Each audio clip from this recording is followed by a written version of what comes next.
আলহামদুলিল্লাহ নাহমাদুহু ওয়া নাস্তাঈনুহু ওয়া নাস্তাগফিরুহু ওয়া নাউযু বিল্লাহি মিন শুরুরি আনফুসিনা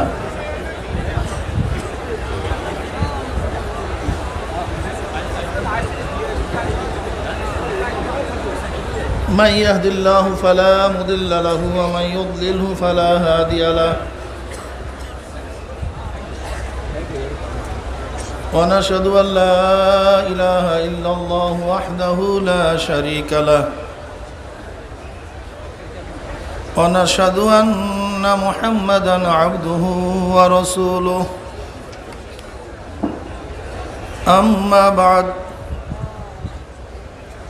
فأعوذ بالله من الشيطان الرجيم بسم الله الرحمن الرحيم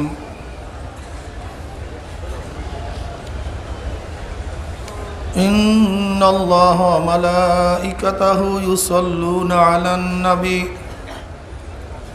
يا أيها الذين آمنوا صلوا عليه وسلموا تسليما اللهم صل على سيدنا ونبينا وشفيعنا وحبيبنا مولانا محمد صلى الله عليه وعلى آله وأصحابه وبارك وسلم اللهم صل على سيدنا ونبينا وشفيعنا وحبيبنا مولانا محمد صلى الله عليه وعلى آله وأصحابه وبارك وسلم اللهم صل على سيدنا ونبينا وشفيعنا وحبيبنا مولانا محمد صلى الله عليه وعلى آله وأصحابه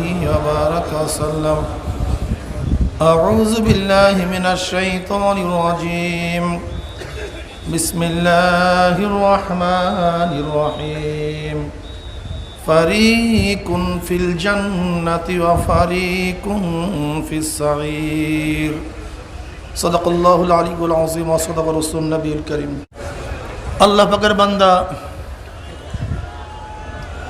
জনাব মুহাম্মদুর রাসূলুল্লাহ সাল্লাল্লাহু আলাইহি ওয়াসাল্লামের উম্মতগণ, আল্লাহ পাক রব্বুল আলামিন আপনাকে আমাকে দুনিয়ার সমস্ত ফিতনা ফাসাদ থেকে পরিত্রাণ দিয়ে কোরআন ও হাদিসের মজলিস আলেম ওলামা মুমিন মুত্তাকিন জাকিরিন শাকিরিনদের গুরুত্বপূর্ণ এক দামি মজলিসে আসার বসার বলার শোনার তৌফিক আল্লাহ পাক দান করছেন। এর জন্য শুকরিয়া আমরা সবাই বলে আলহামদুলিল্লাহ।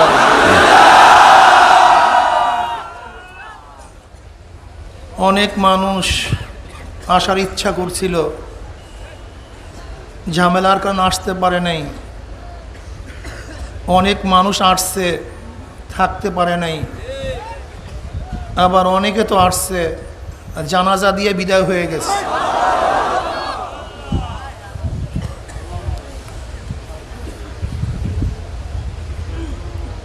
আমরাও আছি। আল্লাহ পাক এই পর্যন্ত আপনাকে আমাকে হায়াতে রেখে সহি সালামতে এই লক্ষ লক্ষ আল্লাহওয়ালাদের সাথে একত্রিত তৌফিক দান করছেন। এটা বহুত বড় নিয়ামত। এই জমানায় আল্লাহওয়ালাদের মজলিস খুবই কম, সব জায়গায় ভেজাল ঢুকতেছে। আল্লাহ পাক রব্বুল আলামিন আজও পর্যন্ত এই চরমনাই তরিকাকে হকের উপরে রাখছেন এবং দোয়া করেন আল্লাহ পাক যেন কিয়ামত পর্যন্ত হকের উপরে রাখে।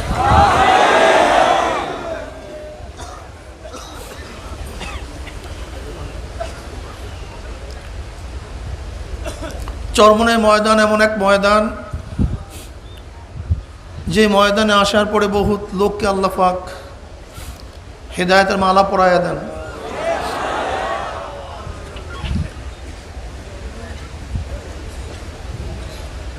বলতে পারেন হুজুর এখানে আসার পরে হেদায়েতের মালা পড়তে হবে কেন? প্রশ্ন থাকতেই পারে। এরকম হাজারো প্রশ্ন নিয়ে আমরা এখানে আসছি। কত মানুষের মনের মধ্যে কত যে প্রশ্ন, তার কোনো শেষ নেই, কোনো সীমা নেই। কত আজে বাজে কথা শুনছি চরমনের ব্যাপারে। হয়তোবা এখানে অনেক মানুষ আসছে, দেখি কোথায় কবরের সেজদা হয়, সেজদাটা দেখে যায়। কোন জায়গায় কবরের পূজা হয়, পূজাটা দেখা যায় সচক্ষে। পীরকে কিভাবে সেজদা দেয় একটু দেখা যায়। অনেকের জেহেনের মধ্যে চরমনের সম্পর্কে এত বাজে ধারণা ওরা ঢুকাইছে পরিকল্পিতভাবে, যা চিন্তাও করা যায় না। এর জন্য যারা আসছেন, ওই কবর ওই পাশে আছে, দেখেন সেখানে মাজার। আসলে মাজার শব্দের অর্থ কি? মাজার মানে জিয়ারত, যেখানে জিয়ারত করা হয় তাকে মাজার বলা হয়। কিন্তু মাজার বলতে এখন আমরা কি মনে করি? যেখানে পূজা করা হয়, সেজদা দেওয়া হয়। আসলে মাজার জিনিসটা তো ভালো, জিয়ারত করবে, সমস্যা কি? কিন্তু এখন আমরা মাজার বানায় ফেলাইছি পূজার স্থান। যেমন ওরা বিভিন্ন ধরনের পীরের আলোচনা করার পরই চরমনাইকে ঢুকাইয়া দেয়। তার মানে ওই সমস্ত জায়গায় মাজার পূজা হয়, এখানেও মাজার পূজা হয়। আমি ওই সমস্ত বন্ধুদেরকে বলবো স্বচক্ষে দেখবেন এখানে মাজার পূজা হয় কি হয় না। এবং আপনাদের দেখার দরকার আছে বাবা। সত্যান্বেষী মানুষ সত্যকে তালাশ করতে গিয়ে বহুত কষ্ট করছে, অথচ আমরা তো সত্যকে তালাশ করার জন্য সামান্য পরিমাণে কষ্ট করি না। এটা আমাদের সমস্যা। আমরা শুয়া শুয়া নেটের মধ্যে সব সত্য তালাশ করি, ঠিক না ভাই? এই নেটের মধ্যে সত্য তালাশ করলে সত্য পাওয়া যাবে না, বরং গোমরাহির পথে হাঁটতে হবে। কেউ সতর্ক থাকা চাই। বলতে পারেন হুজুর কবর যে উঁচা দেখছি, মাটির মধ্যে একটু উঁচা দেখতেছি। আসলে আমার দাদাজান রহমাতুল্লাহ আলাইহির কবরের উপরে আমরা এক মুষ্টি মাটিও অতিরিক্ত দেই নেই। এক মুষ্টিও না, এক মুষ্টি। ভালো মতো বুঝতে হবে আপনাদেরকে। এক মুষ্টি মাটি অতিরিক্ত আমরা তার কবরের উপরে দেই নাই। কবরের জায়গাটা এমনিতেই হয়তো বা পোকায় বা অন্য কিছুতে, অন্য কোনো উলিতে বা যাই হোক উঁচা হয়ে গেছে, উঁচা হইতেছে, এবং ওই কবর সমেত। আমি কথাটা বুঝাতে পারছি?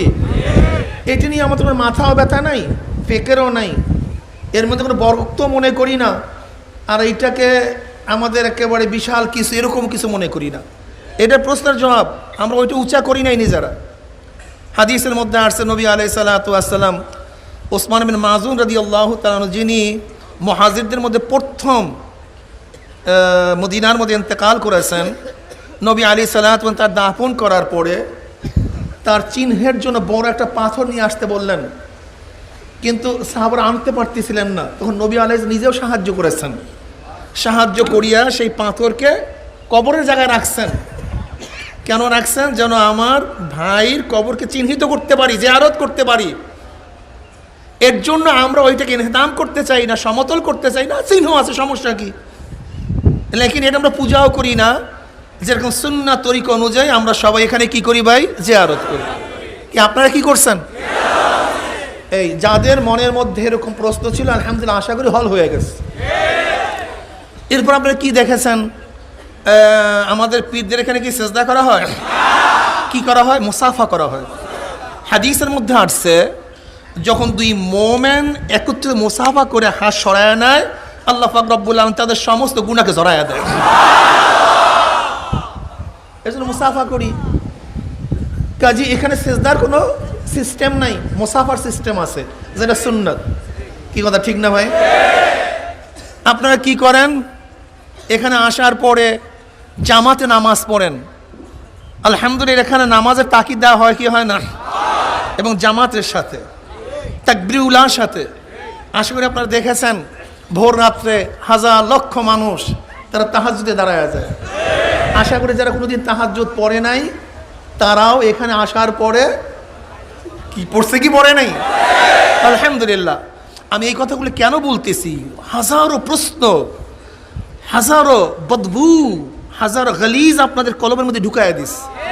কাজে আগে কলবকে সাফ করেন, তারপর বয়ান শুনেন, কি কথা ঠিক না? এরপর কি প্রশ্ন আছে যে হুজুর ভেদে মারিফাতের মধ্যে আশেক মাসুকের মধ্যে কত না কথা, যেগুলো সব শিরক, ডাইরেক্ট শিরক বলতেছে, কি কথা ঠিক না? আমি ওই সমস্ত বন্ধুদেরকে বলবো, বন্ধু মোমেনের হাতিয়ার একটা কিতাব লেখা আছে, আশা করি কিতাবটা পড়বেন, পড়লে হাজারো প্রশ্নের জবাব হয়ে যাবে। ওর মধ্যে কি লিখছে যে হযরত শামসুত তাবরিজি রহমাতুল্লাহ আলাইহি নিজের হুকুমে মৃত্যুকে জিন্দা করিয়া ফেলাইছে, মারাত্মক শিরক। আচ্ছা বলেন তো জিন্দা করার মালিককে? তো উনি জিন্দা করলো কিভাবে? দ্বিতীয় খোদা হয়ে গেছে। আপনি তো বিশ্বাস করছেন জিন্দা হয়ে গেছে, আপনি বিশ্বাস করেন নাই জিন্দা হয় নাই। অথচ আমরা সবাই জানি জিন্দা করার মালিককে। সে জিন্দা করলো কিভাবে? ওই ঘটনার মধ্যে তো লেখা আছে, আমি জোর করিয়া আল্লাহর কাছ থেকে রুহ নিয়ে আসছি। কত বড় বেয়াদবি কথা তাদের ভাষায়। আর আমরা বলি কত বড় মহাব্বতের কথা। একই ভাষায় তারা বলতেছে বেয়াদবি, আমরা বলি মহাব্বত। কি এরকম আছে কি নাই? দেখেন মুসলিম শরীফের হাদিসের মধ্যে আসছে, নবী আলাইহিস সালাতু ওয়াস সালাম হাদিস বয়ান করতেছেন, মুসলিম শরীফের হাদিস, যে আল্লাহ পাক রব্বুল আলামিন তায়েবের ব্যাপারে, যে ব্যক্তি তওবা করে, তওবাকারীর ব্যাপারে আল্লাহ পাক কি পরিমাণে খুশি হন। সে উদাহরণ দিতে গিয়ে নবী আলাইহিস সালাতু ওয়াস সালাম বলেন, কোন এক ব্যক্তি সফরে বের হইছে, তার সমস্ত গাঠি গুট্টি পানি পুনি যাহা কিছু আছে খাদ্য সব কিছু নিয়ে সফরে বের হইছে, কোনো এক গাছের ছায়া তলে তার বাহন রেখে তিনি ঘুমায়া পড়ছে। হঠাৎ উঠে দেখে তার বাহন নেই। এখানে কেউ রেকর্ড করবেন না, আশেপাশে কারোর মোবাইল খোলা থাকবে না, ওই পুরো এরিয়ার মধ্যে কার মোবাইল খোলা থাকবে না, নির্দিষ্ট রেকর্ড হচ্ছে।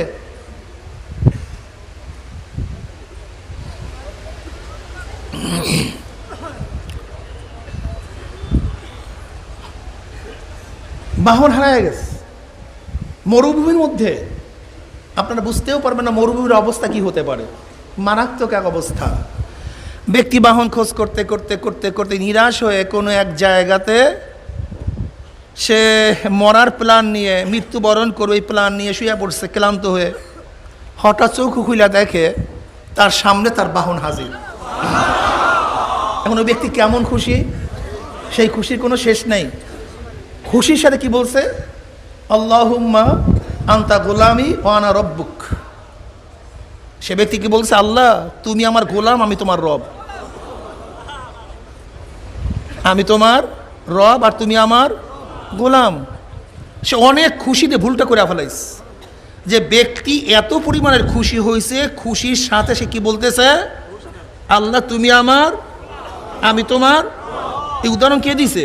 খোদ নবী আলাইহিস সালাত, মুসলিমের হাদিস। আল্লাহুম্মা আনতা গোলামি ওয়া আনা রব্বুক, তুমি আমার গোলাম, আমি তোমার রব। এখন কি বলবেন? মুসলিমের হাদিস। যদি শামসুত তাবরিজি রহমাতুল্লাহ আলাইহি আল্লাহর আন্দাজ না এই কথা বলার কারণে শিরক হয়, তা যেই ব্যক্তি আল্লাহকে নিজের গোলাম বলছে এবং নিজে আল্লাহর মালিক দাবি করছে, সেই ব্যক্তি কি হবে? নবী আলাইহিস সালাতু ওয়াস সালাম বলছেন এই ব্যক্তি কেন ভুলটা করছে? অনেক খুশিতে। তা অধিক খুশিতে কেউ যদি ভুল করে তাহলে কি হয় না? শিরক হয় না, বরং মুহাব্বত বৃদ্ধি পায়। দেখেন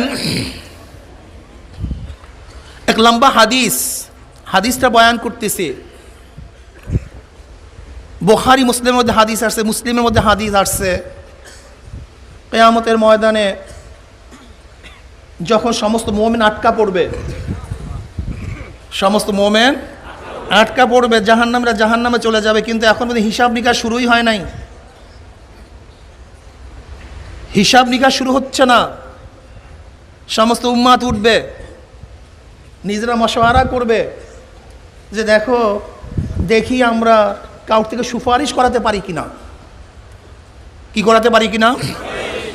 সুপারিশ করার আগে সুপারিশের ব্যাখ্যা না দিলে ওরা আপনাদেরকে ক্ষতিগ্রস্ত করবে। কাজে আমি সুপারিশ কিছু ব্যাখ্যা দিতে চাই। সুপারিশ 5 ধরনের। শাফাত কয় ধরনের ভাই? শাফাআত কাকে বলা হয়? শাফাআত শব্দের অর্থ কি? শাফাআত শব্দের অর্থ মিলানো, একত্রিত করা, জোড়া দেয়া। কি কথা ঠিক না? শাফাআতকে শাফাআত কেন বলা হয়?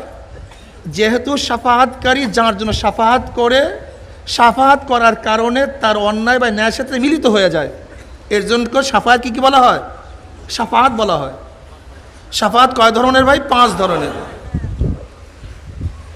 একটা হলো শাফাআতে কুবরা। এই শাফাআতে কুবরার একমাত্র মালিক জনাবে মুহাম্মদ রাসূলুল্লাহ সাল্লাল্লাহু আলাইহি ওয়াসাল্লাম। এই শাফাআতে কুবরার হাদিস এখন বয়ান করব আমি, যেটা শুরু করেছি, এটা করব এখন। এই শাফাআতের একমাত্র মালিক জনাবে মুহাম্মদ রাসূলুল্লাহ সাল্লাল্লাহু আলাইহি ওয়াসাল্লাম। এই শাফাআতে সে দ্বিতীয় আর কার কোনো শেরকাত নেই, কোনো নবীরও না, কোনো নবীর না। একমাত্র শাফাআতে কুবরা মালিককে জনাবে মুহাম্মদ রাসূলুল্লাহ সাল্লাল্লাহু আলাইহি ওয়াসাল্লাম। নাম্বার 2, বিনা হিসাবে একদল মানুষকে শাফাআত করে জান্নাতে নিয়ে যাওয়া হবে। একদল মানুষকে বিনা হিসাবে, এর অধিকারী একমাত্র আমার নবী, দ্বিতীয় কেউ না। এই দ্বিতীয় প্রকার শাফাআতের মালিক একমাত্র আমার নবী, এর সাথে কারোর কোনো অংশীদারিত্ব নাই, অন্য কেউ না। নাম্বার 3, যে শাফাআত হবে মানুষ ন্যাক এবং গুনাহ বরাবর হয়ে গেছে। কি হয়ে গেছে? ন্যাক এবং গুনাহ সমান সমান। যেই পরিমাণের ন্যাক এই পরিমাণের গুনাহ। এদের ব্যাপারে সুপারিশ হবে, শাফাআত হবে।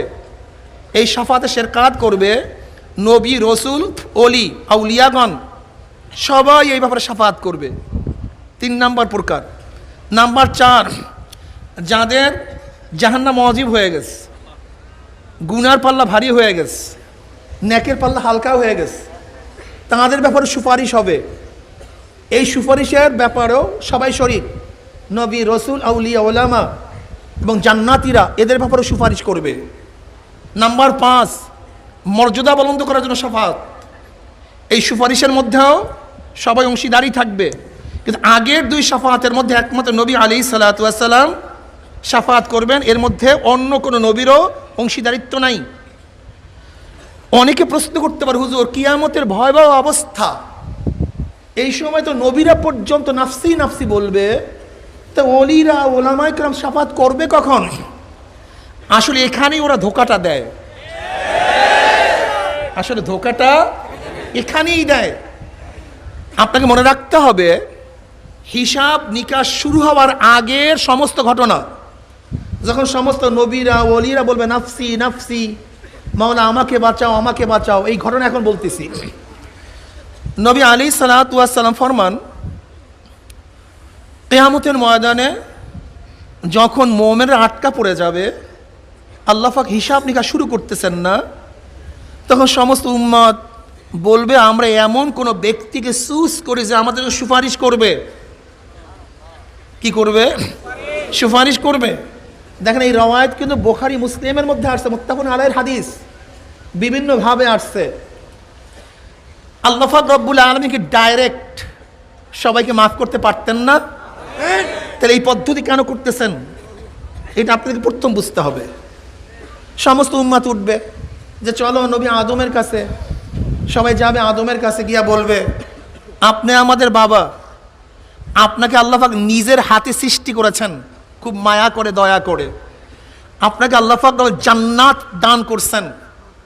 আল্লাহ পাক রব্বুল আলামিন আপনাকে সমস্ত ফেরেশতাদের মাধ্যমে সিজদা করার ব্যবস্থা করেছেন। আল্লাহ পাক রব্বুল আলামিন আপনাকে সমস্ত জিনিসের নাম শিক্ষা দিয়েছেন। কাজী আপনি আমাদের জন্য সুপারিশ করেন। নবী আদম আলাইহিস সালাতু ওয়াস সালাম ওই কথা মনে পড়বে যে গন্ধম খেতে নিষেধ করছে, আমি গন্ধম খেয়ে ফেলছি। বলবে আজকের দিনে আল্লাহর কাছে সুপারিশ করার ক্ষমতা আমি রাখি না, তোমরা যাও প্রথম রসুল হযরত নূহ আলাইহিস সালাতু ওয়াস সালামের কাছে। সমস্ত উম্মত যাবে, নবী নূহ আলাইহিস সালাতু ওয়াস সালামের কাছে গিয়া বলবে আপনি আউয়ালুর রাসূল, আপনার অনেক মর্তবা, অনেক ফজিলত, আপনি আদমে সানি, সমস্ত পরবর্তী মানুষ আপনার থেকেই, কি কথা ঠিক না? কাজে আপনি আমাদের জন্য সুপারিশ করেন। নবী নূহ আলাইহিস সালাতু ওয়াস সালাম ওই কথা মনে পড়বে, তার ছেলেকে বাঁচাবার জন্য সে আল্লাহর কাছে বলছে, এটা আল্লাহর কাছে খারাপ লাগছে। এটা মনে পড়ার পরে সে বলবে না, আজকের দিনে আল্লাহর কাছে সুপারিশ করার ক্ষমতা আমি রাখি না। তোমরা যাও জাতির পিতা নবী ইব্রাহিম আলাইহিস সালাতু ওয়াস সালামের কাছে। সবাই যাবে নবী ইব্রাহিম আলাইহিস সালাতু ওয়াস সালামের কাছে। তার ওই কথা মনে পড়বে, সে সূর্যকে, চন্দ্রকে, তারকাকে খোদা বলছে, এটা ভুল তার কথা। ওইটা মনে পড়ার পর বলবে, আজকে দিনে আল্লাহর সামনে সুপারিশ করার ক্ষমতা আমি রাখি না। তোমরা যাও নবী মূসা, সে কালিমুল্লাহ, আল্লাহর সাথে কথা বলছে, আল্লাহ পাক রব থেকে ইজ্জাত দান করছে, তাওরাত নাযিল করছে তার উপরে। তোমরা যাও তার কাছে, সে তোমার জন্য সুপারিশ করবে। নবী মূসা আলাইহিস সালাতু ওয়াস সালাম বলবেন, ভাই এক থাপ্পড়ে কিপ্তির অবস্থা ক্রাশিন করে ফেলাইছি, আজকে আল্লাহর সামনে দাঁড়াবার ক্ষমতা আমি রাখি না। তোমরা যাও রুহুল্লাহ, যে আল্লাহর রুহু, নবী ঈসা আলাইহিস সালাতু ওয়াস সালামের কাছে। সমস্ত উম্মত আসবে নবী ঈসা আলাইহিস সালাতু ওয়াস সালামের কাছে। নবী ঈসা আলাইহিস সালাতু ওয়াস সালাম বলবেন, ভাই আজকের দিন আল্লাহর সামনে সুপারিশ করার ক্ষমতা আমি রাখি না, আমার কাছে কেন আসছো? যাও সরদার দো আলম সৈয়দুল আম্বিয়া মুহাম্মদ আরবি আলাইহিস সালাতু ওয়াস সালামের কাছে। সমস্ত উম্মত আসবে নবী আলাইহিস সালাতু ওয়াস সালামের কাছে। নবী আলাইহিস সালাতু ওয়াস সালাম বলবেন, হ্যাঁ এবার জাগা মতো আস। এই দায়িত্ব একমাত্র আমাকে আল্লাহ পাক দান করছে, অন্য কাউকে দান করে নাই। এটা শাফাতে কুবরা, এইটি হলো বড় শাফাত, সবচেয়ে বড় সুপারিশ।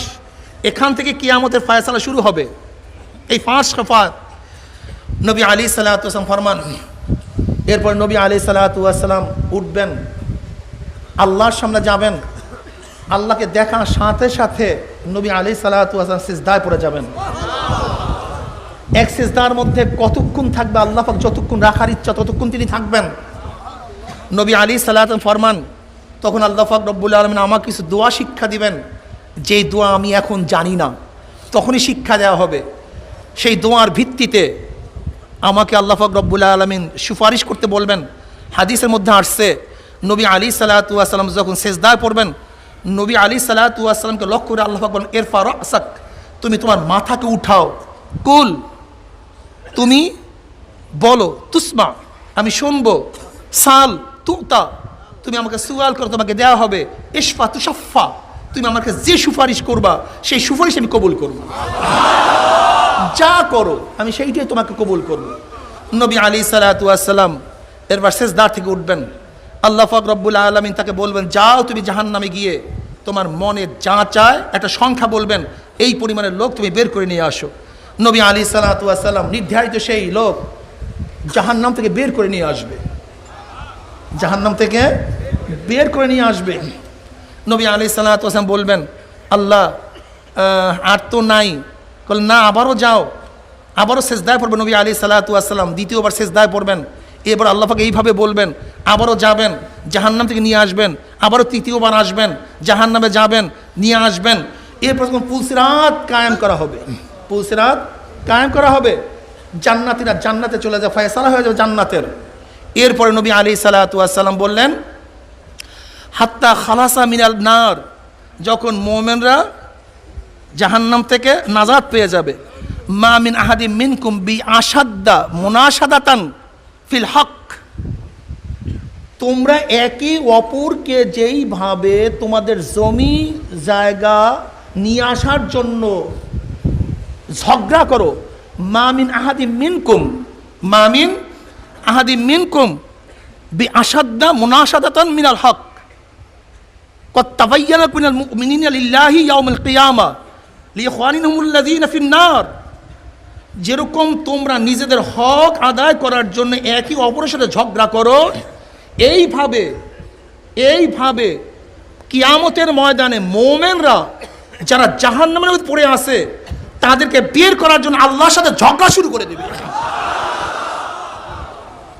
মা মিন আহাদিম মিনকুম বি আশাদ্দা মুনাশাদাতান মিনাল ফিল হক, যেরকম তোমরা ঝগড়া করো নিজের হক আদায় করার জন্য, কদ তাবায়্যানা মিনাল মুমিনিনা লিল্লাহি ইয়াউমুল কিয়ামা লিইখওয়ানিহিমুল্লাযীনা ফিন নার, তারা তাদের ভাইদেরকে জাহান্নাম থেকে বাঁচাবার জন্য কার সাথে ঝগড়া করবে? এই হাদিস কে বলছেন? আল্লাহর সাথে ঝগড়া করার বড় বেয়াদবি আছে। হযরত শামসুত তাবরিজি রাহমাতুল্লাহ জোর করিয়া নিয়ে আসছে, এই কথা বলার কারণে শিরক হয়ে যায়। তাই নবী আলাইহিস সালাতু ওয়াস সালাম তো বি আশাদ্দা মুনাশাদান বিল ফিল হক এই কথা বলছেন, বি আশাদ্দা মুনাশাদান ফিল হক, যেরকম নিজের জমি যদি কেউ দখল করে সেই জমিকে আনার জন্য যেই পরিমাণে ঝগড়া করে কিয়ামতের ময়দানে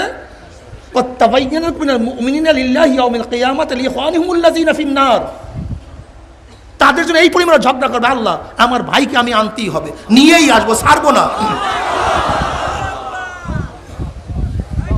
এখন শামসুদ্দিন তাবরিজ রহমতুল্লাহ আলাইহি যেটা আল্লাহর সাথে জোর করিয়া নিয়ে আসার কথায় বিশাল শিরক করিয়া ফেলায়, তো এখানে মুসলিমের হাদিসের মধ্যে বুখারীর মধ্যে কি আসছে আমাকে বলেন, এখন কি বলবেন?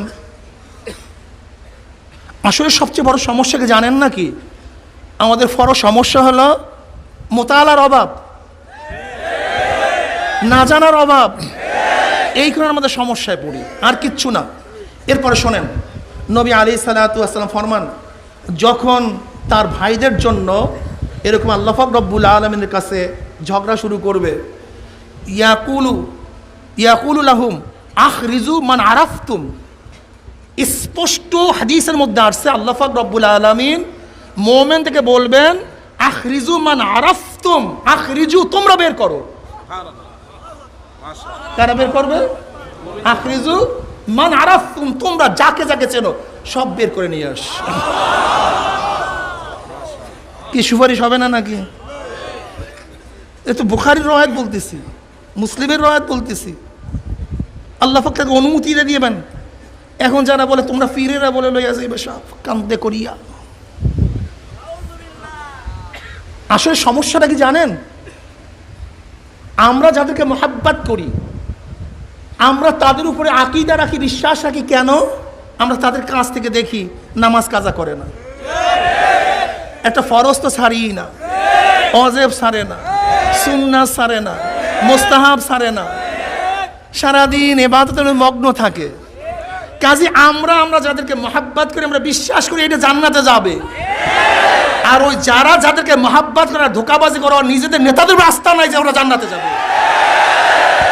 খুব গভীর চিন্তা করে দিয়েছি, ঘটনাটা কি? ঘটনাটা কি? আমি কথাটা বুঝাতে পারি নাই। ওদের নিজেদের নেতাদের উপরে তো আস্থা নাই, ওদের নিজেদের নেতাদের উপরে, কিন্তু আমাদের শায়েখদের আস্থা আছে। কাছের থেকে দেখছি, কাছের থেকে। এখানে শিরক এইভাবে হইতো, যদি আমি বলতাম আমি সুপারিশ করব, যে আমাদের শায়েখ বলতাম আমি সুপারিশ করব, আমরা ধারণা করি। কি কথা বলেন না কেন? হাদিসের মধ্যে কি আসছে? সহিহ রাওয়ায়াতের মধ্যে আসছে, নবী আলাইহিস সালাতু ওয়াস সালাম এক জানাজায় গেলেন, যাওয়ার পর ইয়া নবী আল্লাহ, লোকটার মনের মধ্যে কি আছে আমরা জানি না, কিন্তু বাহ্যিক আমল খুব সুন্দর ছিল। কলে ওয়াজিব হয়ে গেছে। কি হয়ে গেছে? কি হয়ে গেছে? তার মানে কি ওয়াজিব হয়ে গেছে? কথা বলে না কেন? তার দিলের মধ্যে কি আছে আমরা জানি না, কিন্তু বাহ্যিক আমলে দেখতেছি লোকটা কি ভালো। এরকম তিনজন, ওমর ইবনে খাত্তাব রাদিয়াল্লাহু তাআলা রাওয়ায়াতের মধ্যে ঠিক নবী আলাইহিস সালাতু ওয়াস সালামের ওই একই ধারণা, একই পদ্ধতি অবলম্বন করে জানাজায় গেছেন, গিয়া বলতেছেন, অনেক লোক বলতেছে লোকটা তো খুব ভালো, বাহ্যিক দৃষ্টিতে খুব ভালো। কলে ওয়াজিব হয়ে গেছে। কলে জিজ্ঞাসা করলেন আমি কি বললাম? কলে আমি দেখছি নবী আলাইহিস সালাতু ওয়াস সালাম এক জানাজায় গিয়ে এরকম যখন বলছে, সে বলছে ওয়াজিব হয়ে গেছে। কলে কয়জনে বললে? কলে 4-5 জন। কলে 3 জনে? কলে 3 জনে। কলে 2 জনে? 2 জনে। 2 জনেও যদি কোনো ব্যক্তির ব্যাপারে এই সাক্ষ্য দেয় যে লোকটা ভালো, আল্লাহ পাক রব্বুল আলামিন তার জন্য জান্নাতকে ওয়াজিব করে দেয়। এবার বলেন তো, আমাদের শায়েখ হযরত ফজলুল করিম ভালো ছিলেন না খারাপ ছিলেন? কি মনে করেন? তিনি তো বলেন নাই কখনো যে আমি জান্নাতে নিয়ে যাব। সামনে হাদিস আসতেছে, আমি বলতেছি তোমরা শোনো। আজকে আমি বয়ান করার জন্য বসি নাই, জেহেনের মধ্যে এত ময়লা ঢুকাই দিছে আমাদের, যা চিন্তাও করা যায় না। হাজারো ময়লা ঢুকাই দিছে আমাদের জেহেনের মধ্যে।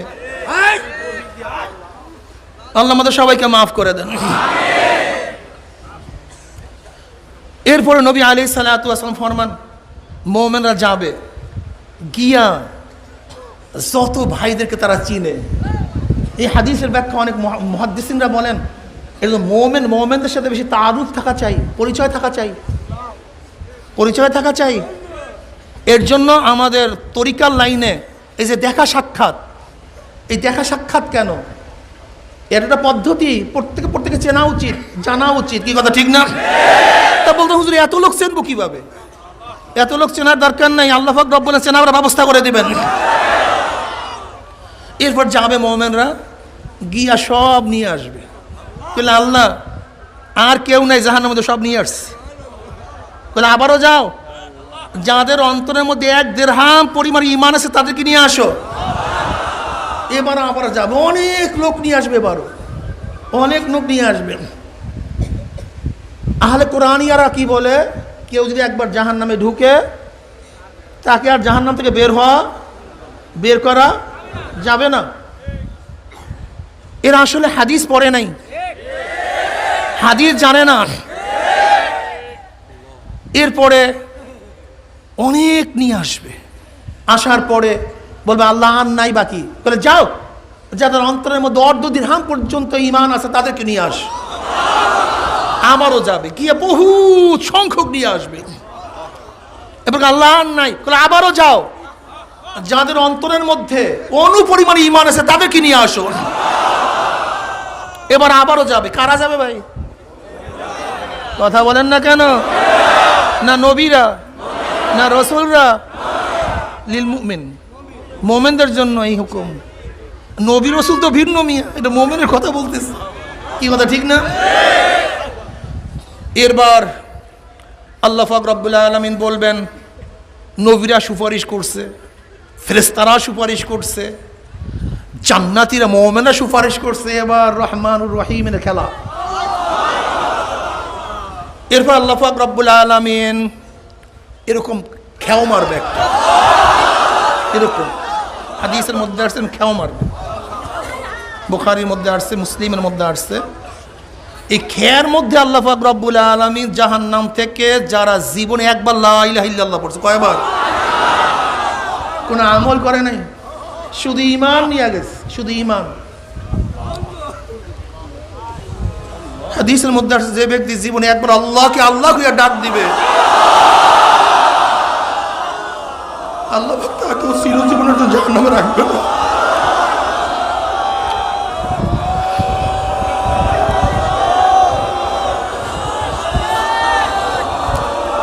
এরপরে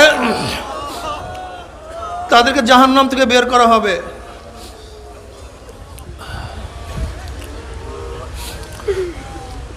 তাদের ঘাড়ের মধ্যে সিল লাগাই দেওয়া হবে,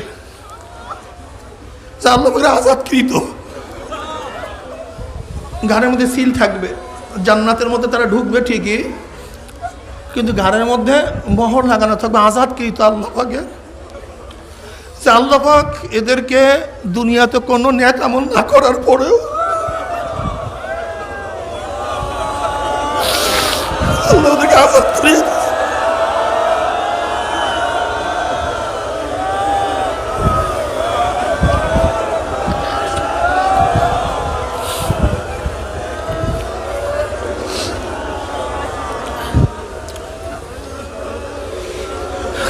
জান্নাতের মধ্যে।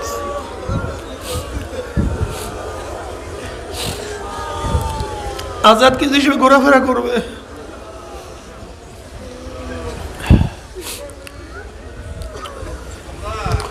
অন্য এক রওয়ায়াতের মধ্যে আসছে,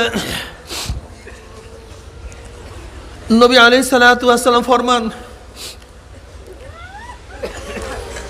যেই ব্যক্তিকে সবচেয়ে শেষে জাহান্নাম থেকে বের করা হবে সেই ব্যক্তির অবস্থা কি হবে? সরদার আলম আলাইহিস সালাতু ওয়াস সালাম ফরমান, থেকে জাহান্নাম থেকে বের করা হবে। একবার জাহান্নাম আগুন, লেলিয়ান আগুন থেকে ধরে বসবে, আবার ছুটিয়ে আসবে, আবার বের হয়ে আসবে, আবার ছুটিয়ে আসবে। লেলিয়ান আগুন একবার ঝাপটা মেরে পড়বে, ব্যক্তি ঘুরতে ঘুরতে ঢুলতে ঢুলতে, হাদিসের মধ্যে আসছে একবার ঢুকে একবার ঢোলে একবার বের হয়, এরকম করতে করতে কোনো রকমের জাহান্নাম থেকে বের হবে। যখন জাহান্নাম থেকে বের হবে, আমি এখন এটা মুসলিমের রওয়ায়াত বলতেছি, বের হওয়ার পরে সে জাহান্নামের দিকে তাকাবে,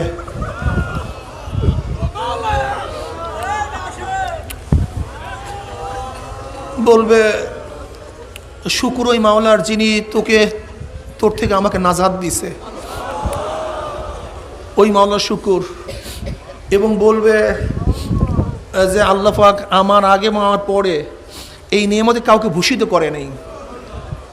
ওই ব্যক্তিকে শুধু জাহান্নাম থেকে বাহিরে বের করবে। এরপর সেই ব্যক্তি কি মন্তব্য করবে? আল্লাহ পাক আমার আগে আমার পরে এরকম নিয়ামতে দ্বারা কাউকে ভূষিত করে নাই। সে জানিই না যে হাজারো মানুষ জান্নাতের মধ্যে আছে। সে জাহান্নাম থেকে বের হওয়াটাকেই সবচেয়ে বড় নিয়ামত মনে করবে। এর চেয়ে বড় নিয়ামত সে কিছুই মনে করবে না। এরপর তো বসে থাকবে, হঠাৎ একটা গাছ দেখবে, গাছ উঠছে, বলবে আল্লাহ তুমি তোমাকে জাহান্নাম থেকে বের করছো, ওই গাছটার নিচে একটু যাওয়ার ইজাজত দাও, ওই গাছটার নিচে যেতে চাই, ওই একটু পানি দেখা যায়, একটু ঝর্ণার পানিও পান করব, তুমি ওই গাছটার নিচে যাওয়ার আমাকে অনুমতি দাও।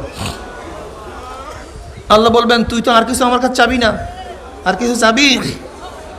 না আল্লাহ আর কিছু তোমার কাছে আমি চাবো না। দেখিস আর কিছু চাইস না,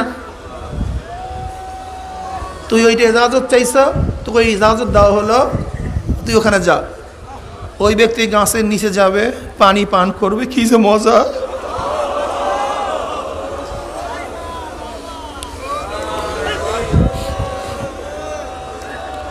খুব আনন্দ উপভোগ করবে।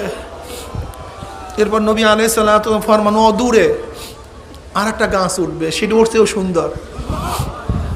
এবার বলবো আল্লাহ তুমি ওই গাছটা নিচে আমাকে নিয়ে আনো, ওইটা কত সুন্দর গাছ, ঝর্ণাটাও খুব সুন্দর, তুমি ওখানে আমাকে নিয়ে যাও। আল্লাহ বলবো তুই না আমাকে বললি যে তুই আমার কোনো আবদার করবি না, এটা তুই বললি না মাত্র? আর করবো না, আর করবো না। এই বনি আদম তুই বারবার আমার কাছে আবদার করস, তুই ওয়াদা খেলাফ করতে আসস। আমার মাওলা আবার জানে যে ওয়াদা খেলাফ করবে।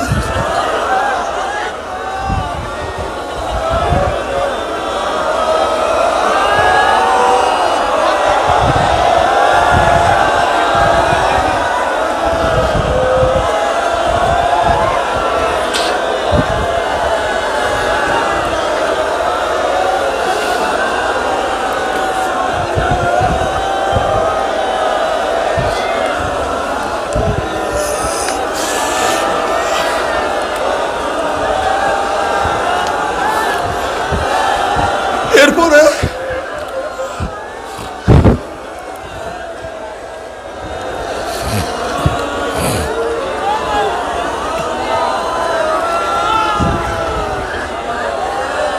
কালটা যা, ওখানে যা, ওখানে যাবে।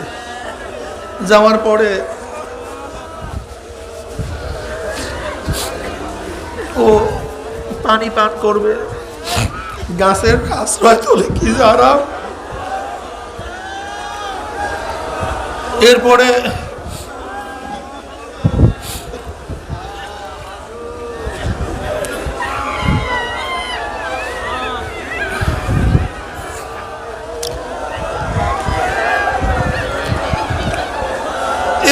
আল্লাহ পাক বলবে তা যা, তুই ওখানে যা।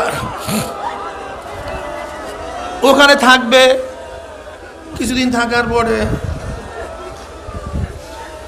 অতরে দেখতে আর একটা গাছ উঠছে, এটা আগের চেয়ে অনেক সুন্দর। এরপর আল্লাহ পাক বলবে, আল্লাহর কাছে বলবে আল্লাহ হে আল্লাহ তুমি ওই গাছটা নিচে আমাকে নিয়ে যাও। আল্লাহ বলবে বনি আদম তুই না বললি আমার সাথে আর দ্বিতীয়বার কোনো আবদার করবি না, তুই খালি ওয়াদা খেলাফ করো।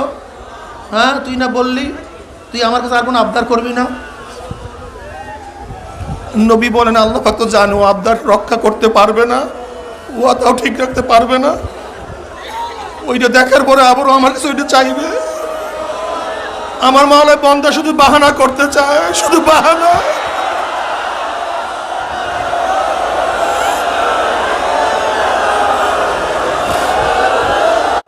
বলবে আল্লাহ আমি আর তোমার সাথে ওয়াদা খেলাফ করবো না। তাহলে ঠিক আছে যা একটা কাজ কর, আমি তোকে দুনিয়া সমপরিমাণ জান্নাতের মধ্যে জমি দান করি এবং তারও সমপরিমাণ অনুরূপ আরো যদি দান করি, তাহলে তুই কি খুশি হবি? তখন বন্দর ডাক দিয়ে কি বলবে? ইয়া রব্বি আতাস্তাহজি মিন্নি, তুমি কি আমার সাথে ঠাট্টা করতে আসো?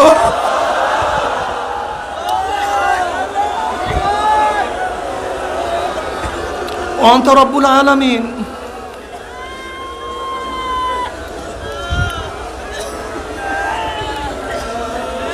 তুমি আমার সাথে ঠাট্টা করতে আসো? কে বলবে? ওই ব্যক্তি আল্লাহর কাছে বলবো আতাস্তাহজু মিন্নি, অন্য রাওয়ায়াত আতাসখারু ও তাদহাকু, তুমি আমার সাথে ইয়ারকি করতেছো, ঠাট্টা করতেছো, হাসি তামাশা করতেছো। আতাস্তাহজু মিন্নি ওয়া আনতা রব্বুল আলামিন, তুমি আমার সাথে বিদ্রুপ করতেছো, ঠাট্টা করতেছো। আচ্ছা বলেন তো, এই কথা যদি আল্লাহর সাথে কেউ বলে তুমি আমার সাথে ঠাট্টা করে আসতে, বড় বেয়াদবি আছে আর? কিন্তু আব্দুল মাসুদ রাদিয়াল্লাহু এই কথা বলে আপনারা হাসিয়ে দিয়েছেন। কি করছেন? হাসিয়ে দিয়েছেন। এখন তিনি যাদেরকে হাদিস শুনাইতেছেন তাদেরকে প্রশ্ন করছে, তোমরা কেন বলো না আমি হাসলাম কেন? তোমরা বলো না কেন আমি হাসছি কেন? কলে বলেন হাসছেন কেন? কলে নবীকে দেখছি এই হাদিস রওয়ায়াত করার সময় হাইসা দিছে। নবী আলাইহিস সালাতু ওয়াস সালাম বলছেন, তোমরা আমাকে প্রশ্ন করলে না কেন আমি হাসলাম কেন? কলে বলে ইয়া নবী আল্লাহ, আপনি হাসছেন কেন বলেন? কলে যখনই ওই ব্যক্তি বলবে আতাস্তাহজি মিন্নি ওয়া আনতা রব্বুল আলামিন, যে তুমি আমার সাথে ঠাট্টা করতেছো, ওই ব্যক্তির এই কথা শুনে আমার মাওলা হাসিয়ে দিস।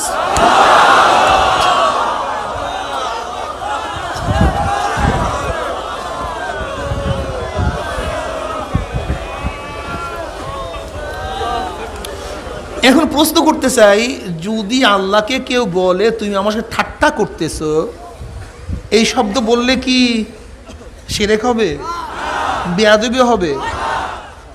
কেন? কারণটা কি? এত খুশি হয়েছে, ও ভাবতেই পারে না, ভাবাবেগে যে কিভাবে সম্ভব, জাহান্নাম থেকে নাজাত পাইছি, এর সে তো বড় নিয়ামত কিছু ছিল না। সে কি মন্তব্য করছিল মনে আছে? যে আমার আগে আমার পরে এত নিয়ামতে কাউকে ভূষিত করা। প্রথম গাছ দেখিয়াই পাগল, দ্বিতীয় গাছ দেখিয়া, আর তৃতীয় গাছ দেখিয়া। ওই ব্যক্তি তো মনে হয় যেন কি পাইছে আল্লাহ পাকই ভালো জানে। এরপর যদি বলে জান্নাতের মধ্যে দুনিয়া সমপরিমাণ এবং ওই পরিমাণ আরো, ওই ব্যক্তি বিশ্বাস করতে পারে? আমাকে বলেন তো। এই আশ্চর্যজনিত হয়ে বলে ফেলছে, তুমি কি আমার সাথে ঠাট্টা করতেছো? সবচেয়ে বড় কথা হলো এই, যারা এই সমস্ত আল্লাহওয়ালাদের কথা নিয়ে ফাজলামি টিটকারি করে, আমাকে বলেন তো ওরা এর কাছেও আছে? ওরা মোহাব্বতের বুঝবে কি, বিরহের বুঝবে কি? আমাকে বলেন তো। সমস্যা এখানে আর কিছু না বাবা, আল্লাহর আন্দাজ নাই। এই কথা নিয়ে যে কত কথাই শুনলাম জীবনে, কি কথা ঠিক না? কি করছে শামসুত তাবরিজি রহমাতুল্লাহ, মানুষকে জিন্দা করিয়া ফেলাইছে। অথচ ঈসা আলাইহিস সালাম কি বলছে? আমিও জিন্দা করি বিইজনিল্লাহ। কিসে ভাই? বিইজনিল্লাহ অর্থ কি? হ্যাঁ, আল্লাহর শক্তিতে, কুদরাতে, শক্তি। ইস্তাতাদ মাল ফেল না কবলাল ফেল, এই মশালা আগে জানেন?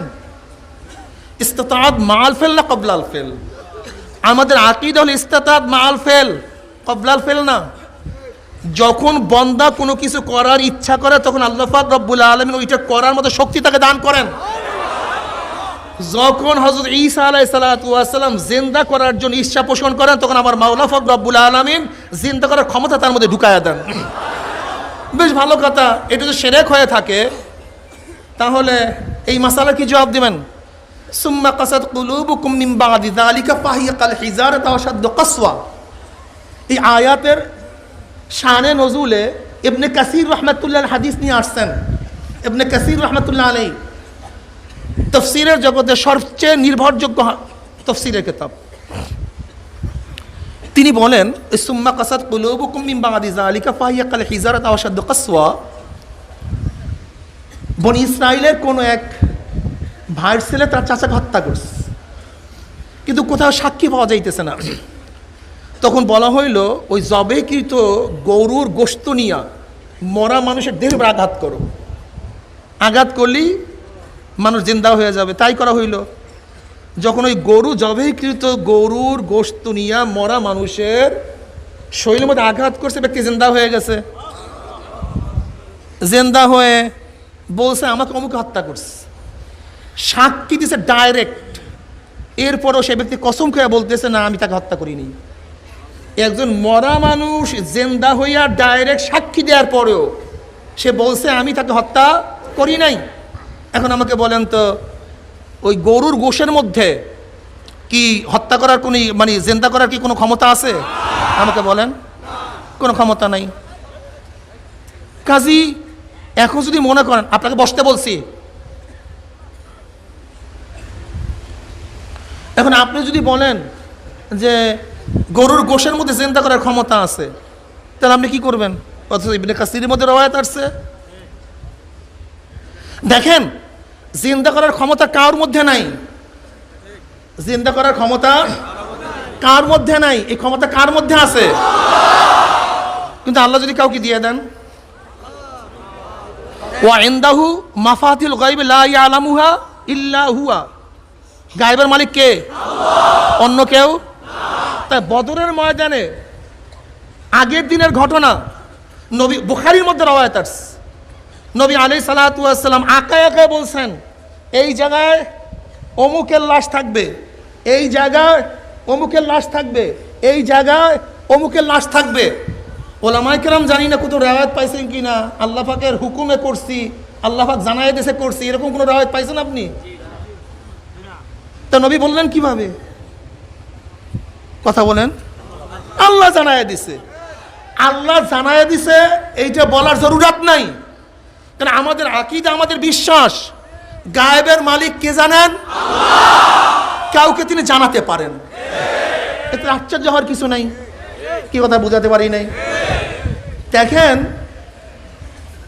হযরত আব্দুল্লাহ রাদিয়াল্লাহু তাআলা, জাবের ইবনে আব্দুল্লাহ, জাবের রাদিয়াল্লাহু আব্বা আব্দুল্লাহ জলিল কদর সাহাবী ছিলেন। তিনি উহুদের যুদ্ধে সংগঠিত হওয়ার আগের দিন তিনি তার ছেলেকে জাবেরকে বলতেছে, জাবের শোন, আমার ধারণা আগামীকাল উহুদের ময়দানে যে ব্যক্তিটা শহীদ হবে তার মধ্যে সর্বপ্রথম আমি। বুখারী রওয়ায়াত। আমি যে রওয়ায়াতগুলি আজকে বলবো, রওয়ায়াতগুলি এর জন্য বলবো কেন ওরা বুখারী বুখারী বলে আর মুসলিম মুসলিম করে। এর জন্য আমি এই বিষয়গুলি কিছু বুখারীর থেকে নিয়ে আসছি। কি বললেন? আগামীকাল সর্বপ্রথম আমি শাহাদাত বরণ করবেন আমার ধারণা। কাজী তোর বোন, তাদেরকে দেখিস 6 বোন প্রায়, তার 9 বোন, 6 বোন 9 বোন বিভিন্ন রওয়ায়াতের মধ্যে আসছে। এটা দেখে রাখিস। হযরত জাবের রাদিয়াল্লাহু ফরমান, আমি দেখলাম পরের দিন উহুদের ময়দানে যে ব্যক্তি প্রথম শহীদ হয়েছে সেই ব্যক্তি আমার বাবা আব্দুল্লাহ। আচ্ছা, গায়েবের মালিক কে জানে? অথচ এই কথা বলেন নাই যে আল্লাহ পাক আমাকে জানাইছে। আমাকে বলেন, তাহলে শিরক করছে? আব্দুল্লাহ শিরক করছে। বুখারীর মধ্যে রওয়ায়াত আসছে। এখন আমরা বুখারীর রওয়ায়াত দেখলাম, মুসলিমের রওয়ায়াত দেখলাম, আল্লাহর সাথে জোরাজুরি করলে শিরক হয় না, মুহাব্বত বাড়ে। আল্লাহকে গোলাম বললে ফুর্তি বাড়িয়া যায়। কি বাড়িয়া যায়? তা শামসুত তাবরিজি রাহমাতুল্লাহ বললে সেটা মুশরিক হবে কেন? ঘটনাটা কি আমাকে বলেন? এর কারণটা কি আমাকে বুঝিয়ে দেন তো। আমি আশ্চর্য হয়ে যাই ওই সমস্ত বন্ধুদেরকে, যে এই সমস্ত বন্ধুরা, আমি অনেক সময় বলি ভাই তুমি তো এই লাইনেরই লোক না, তুমি তো এই সাগরে কোনোদিন নৌকাই চালাও না, তুমি আসছো কেন এখানে? তুমি যেখানে আসো সেই ব্যাপার নিয়ে খবর নাও। কথা ঠিক না? এবার আসেন, ওরা বলে কিয়ামতের ময়দানে সুপারিশ। দেখেন, আনাস রাদিয়াল্লাহু তাআলা রওয়ায়াত আসছে, নবী আলাইহিস সালাতু ওয়াস সালাম ফরমান, কিয়ামতের ময়দানে জাহান্নামীদের কাতার হবে। জাহান্নামীদের কাতারের মধ্য থেকে জান্নাতীরা হাঁটা শুরু করবে। অমনি জাহান্নামীরা বলবে ভাই তুই আমাকে চিনোস না, আমি তোকে পানি পান করাইছি? বলে চিনছি তো। তো তুই আমাকে চিনোস নাই? ওই যে হুজুর পানি আগায়া দিছি? বলে চিনছি তো। বল তুই আমাকে চিনোস নাই? একসাথে চলাফেরা করছি, ওই যে একই ময়দানে বয়ান শুনছি।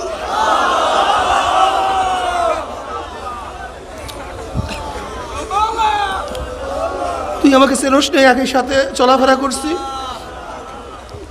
চিনছি তো। ফাইয়াশফালাহু ওয়ায়াদকুলুল জান্নাহ, তার জন্য সুপারিশ করবে এবং সেই ব্যক্তি তাকে জান্নাতে নিয়ে যাবে।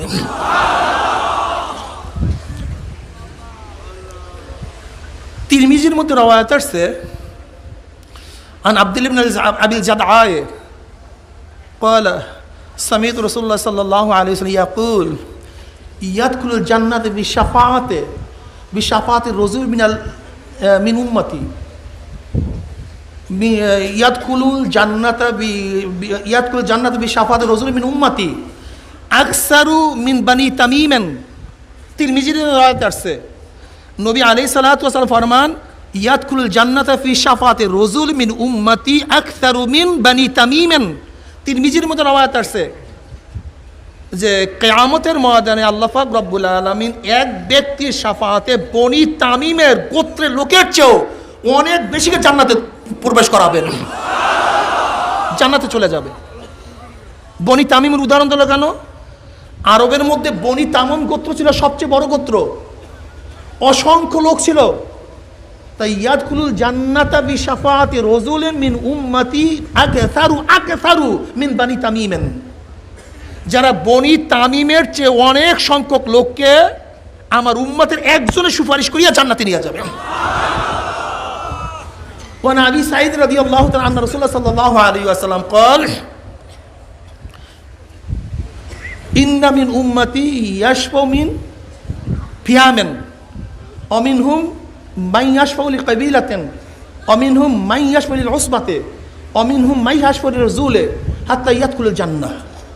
তিরমিজির মধ্যে, দারামির মধ্যে রওয়ায়াত আছে, ইবনে মাজার মধ্যে রওয়ায়াত আছে, মিশকাতের মধ্যে রওয়ায়াত আছে।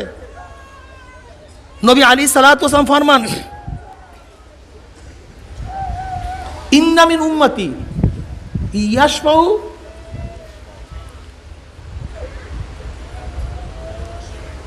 লিল ফিয়ামে, আমার উম্মতের মধ্যে এমন মোমেন যারা বিশাল এক জামাতকে,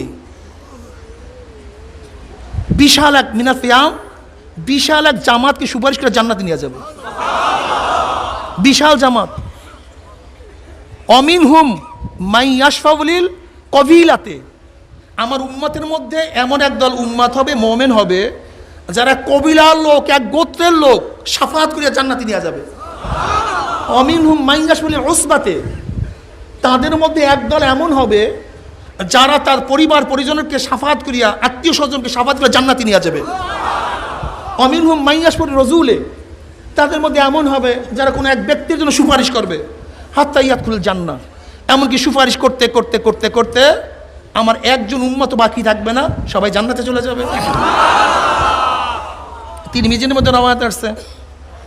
আমাকে বলেন, এখন যারা বলে তোমার পীরেরা তোমাকে জান্নাতে নিয়ে যাবে, এখন আমরা তো মনে করি যে আমাদের যারা শায়েখ তাদেরকে আমরা আল্লাহওয়ালা মনে করি। নবী আলাইহিস সালাতু ওয়াস সালাম কি বলছেন? তোমরা যাদের ব্যাপারে জান্নাতের ধারণা করো তারা জান্নাতি। বুখারীর রওয়ায়াত।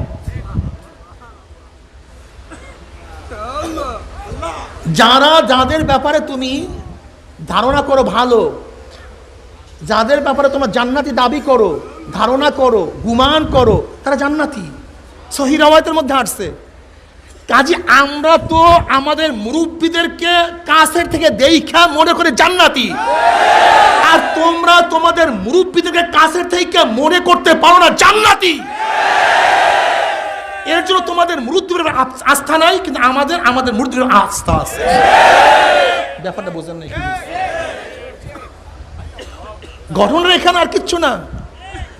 ঘটনা হলো তোমরা তোমাদের মুরব্বিদের আস্থা রাখো না, আর আমরা আমাদের মুরব্বিদের ব্যাপারে তারা কি, আর তোমরা তোমাদের মুরব্বিদের ব্যাপারে, এর জন্য তোমরা তোমাদের মুরব্বিদের ভরসা করো না। কিন্তু আমরা তো আমাদের মুরব্বিদেরকে মনে করি, কাছ থেকে দেখছি যে এরা জান্নাতে যাবে না, যাইবে কার, নেবে কার দরকার জান্নাতে, কাছ থেকে দেখছি তো, এর জন্য কই। কিন্তু তোমাদের মুরব্বীদের প্রতি আস্থা রাখতে পারো না। রাখবা কেমনে? এর জন্যই তো তুমি আমাদের কথা বিশ্বাস করতে চাও। কি কথাটা বুঝাতে পারিনি? যাই হোক, হযরত ওসমান ইবনে আফফান রাদিয়াল্লাহু তাআলা থেকে রওয়ায়াত আসছে, কিয়ামতের ময়দানে 3 ব্যক্তি সুপারিশ করবে। কয় ব্যক্তি সুপারিশ করবে? নবীরা সুপারিশ করবে, ওলামারা সুপারিশ করবে, এবং সুপারিশ করবে কারা? শুহাদারা। এরা সুপারিশ করবে। কাজী ঘটনা হয়েছে যে আমরা মনে করি যারা ওলামায়ে কেরাম, আমাদের মুরব্বিয়ানে কেরাম, তাদের মধ্যে আমল আখলাক কাছ থেকে দেখা আমরা তাদের ভরসা করি, তাদের সুপারিশের আশায় থাকি না। তাদের সুপারিশের আশায় থাকি না, বরং আমরা আমল করতে থাকি। কিন্তু এই বিশ্বাসও করি মোমেন মোহাম্মদের জন্য কি করবে? সুপারিশ। এই কথা বলি না অমুকই সুপারিশ করবে, অমুকই সুপারিশ করবে, বুঝলেন ভালো মতো? যদি বলতাম অমুকে অমুকে সুপারিশ করবে তখন শিরক। কিন্তু যদি বলি জান্নাতীরা জাহান্নামীদের জন্য সুপারিশ করবে, এটা শিরক নেই। হাদিস শুনাই দিলাম এইমাত্র। তোমরা তোমাদের মুরব্বীদেরকে যত কাছে যাও আস্থা তত কমে, আর আমরা আমাদের মুরব্বীদের যত কাছে যাই তত আস্থা বাড়ে। পার্থক্য বুঝতে হবে তো, সমস্যা এখানে। আমরা আমাদের শায়খ রহমাতুল্লাহ আলাইহির কাছে যত বেশি গেছি তত ঈমান আকীদা বাইরে গেছে। এর জন্য আমরা আমাদের মুরব্বীদেরকে শ্রদ্ধা করি। কার কয়জন মুরব্বী আছে বলতে পারবে যে জীবনে ইচ্ছা করে নামাজ কাজা করো নাই? কিন্তু আমাদের মুরব্বীর ইচ্ছা করে জীবনে নামাজ কাজা করে নাই। আমার দাদা জানে বয়ান শোনো নাই? এখনো তার বয়ান আছে, শুনিও। আমার দাদাজান রহমাতুল্লাহ বয়ান এখনো আছে। দাদাজান রহমাতুল্লাহ আমার দাদুকে প্রশ্ন করছে। কি প্রশ্ন করছে? যে আপনি এই ছাত্রদের তোলাবাদের যখন বোর্ডিং খোলা হয় না মাদ্রাসায়, যখন মাদ্রাসায় বোর্ডিং খোলা হয় না, নতুন মাদ্রাসা খুলছে, তোলাবা এবং ওলামাদেরকে আমার দাদুজান রহমাতুল্লাহ পাক করে খাওয়াইতেন, এই খেদমত তিনি আঞ্জাম দিতেন। আমার দাদাজান প্রশ্ন করছে, আপনি তোলাবা ওলামাদের জন্য এত রাত্রে পর্যন্ত পাক করিয়া খাওয়ান, অনেক রাত্রে ঘুমান, আপনার কি নামাজ কাজা হয় না? আমার দাদার বয়ানে শুনিয়েন, এখনো সেই রেকর্ড আছে। বলেন আলহামদুলিল্লাহ, আল্লাহর ফজলে আমার নামাজ কাজ হয় না। আল্লাহর ফজলে আমার নামাজ। বলে কেন? বলে কে যেন আমাকে ভোর রাতে ডাকিয়া দিয়া যায়। আমার দাদাজান বয়ান শুনিয়েন। আমার দাদাজান নিজে বলতেছেন তার মুখে, আব্বাজানের বয়স তখন 35। আব্বাজান রহমাতুল্লাহ আলাই আব্বাকে দাদাজান রহমাতুল্লাহ আলাই আমার আব্বাকে প্রশ্ন করছে, ফজলাল করিম তোমার কি নামাজ কাজা হয় নাই? আব্বাজান আমাদের বলছেন আল্লাহর ফজল আজ পর্যন্ত আমার নামাজ কাজা হয় নাই। আমার আজও মনে পড়ে আব্বাজান ওই বয়ান, তোর বিয়াতে বসে বয়ান করছিলেন। বলে আমি যে আমল করে হাদিসের মধ্যে আসছে, কিন্তু কোথায় আছে আমি জানি না, হয়তো সময় লাগবে। আমরা প্রশ্ন বলি কেন আব্বু? বলে দেখো, আমি যেই দিন হাদিস পড়ার সময় যেই আমল পাইছি সেই দিন থেকে সেই আমল করা শুরু করছি। কাজে আমি যে আমল করি তা হাদিসের মধ্যে আসছে, কিন্তু কোথায় আছে হয়তো আমি জানি না। আব্বাজান রহমান 18 বছর হাদিসের কিতাব পড়াইছেন। লালবাগ মাদ্রাসা ওই বছর তিনি ফার্স্ট ছিলেন, নাম্বার আউয়াল। আর অনেক মৌলবীরা বলে আলেম ছিল না। কি কথাটা বোঝাতে পারি নাই? আব্বাজান রহমাতুল্লাহ আলাই 35 বছর বয়সে জবাব দিছে নামাজ কাজা হয় নাই। আমাদের জিন্দেগি তো কোনোদিন দেখিই নাই। বালেগ হওয়ার পরে নামাজ কাজা করতেন না। এর জন্য আমাদের মুরব্বীদের উপর আমরা আস্থা রাখি। কিন্তু তোমরা যে এই মুরব্বীদের পিছনে ঘুরো, 1 সপ্তাহ নামাজ কাজা হয় নাই, এরকম মুরব্বী কয়জন আছে এইটা দেখাও আগে। এরকম মুরব্বী কয়জন আছে এইটা আগে দেখাও, তারপর সামনে বাড়ো। আমরা চ্যালেঞ্জ দিয়ে বলতে পারি, আমার আব্বাজান রহমাতুল্লাহ আলাইহির রক্তের মধ্যে 1 ফোঁটা হারাম নাই। আমরাও চ্যালেঞ্জ দিয়ে বলতে পারি, এই রক্তের মধ্যে 1 ফোঁটা হারাম নাই, 1 ফোঁটাও না। এটা চরমনায় বসে বলতেছে, এখানে আমার বাড়ি। মানুষ দূরের মানুষ থেকে নিজেকে লুকাতে পারে, কিন্তু ঘরের মানুষ থেকে লুকাতে পারে না। এর জন্যই এফকে আয়েশার ঘটনার সময় নবী আলাইহিস সালাতু ওয়াস সালামকে আলী রাদিয়াল্লাহু বলছেন কি, লিউন্ডির কাছে প্রশ্ন করেন আয়েশার চরিত্র কেমন। লিউন্ডির কাছে প্রশ্ন করেন, কারণ যারা কাছে থাকে তাদের থেকে দোষ গোপন করা যায় না, দূরের মানুষ থেকে দোষ গোপন করা যায়। আমি এই কথা চরমনায় বসে বলতেছি, এই কথা চরমনায় বসে বলতেছি।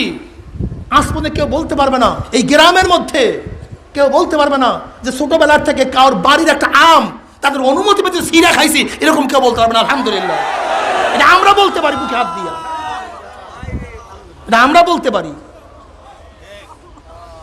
এই যে মাদ্রাসার ফান্ড, এই যে মাদ্রাসার ফান্ড, এখানে যারা ওস্তাদরা আছে এত ভক্তি করে কেন আমাদেরকে ওস্তাদরা?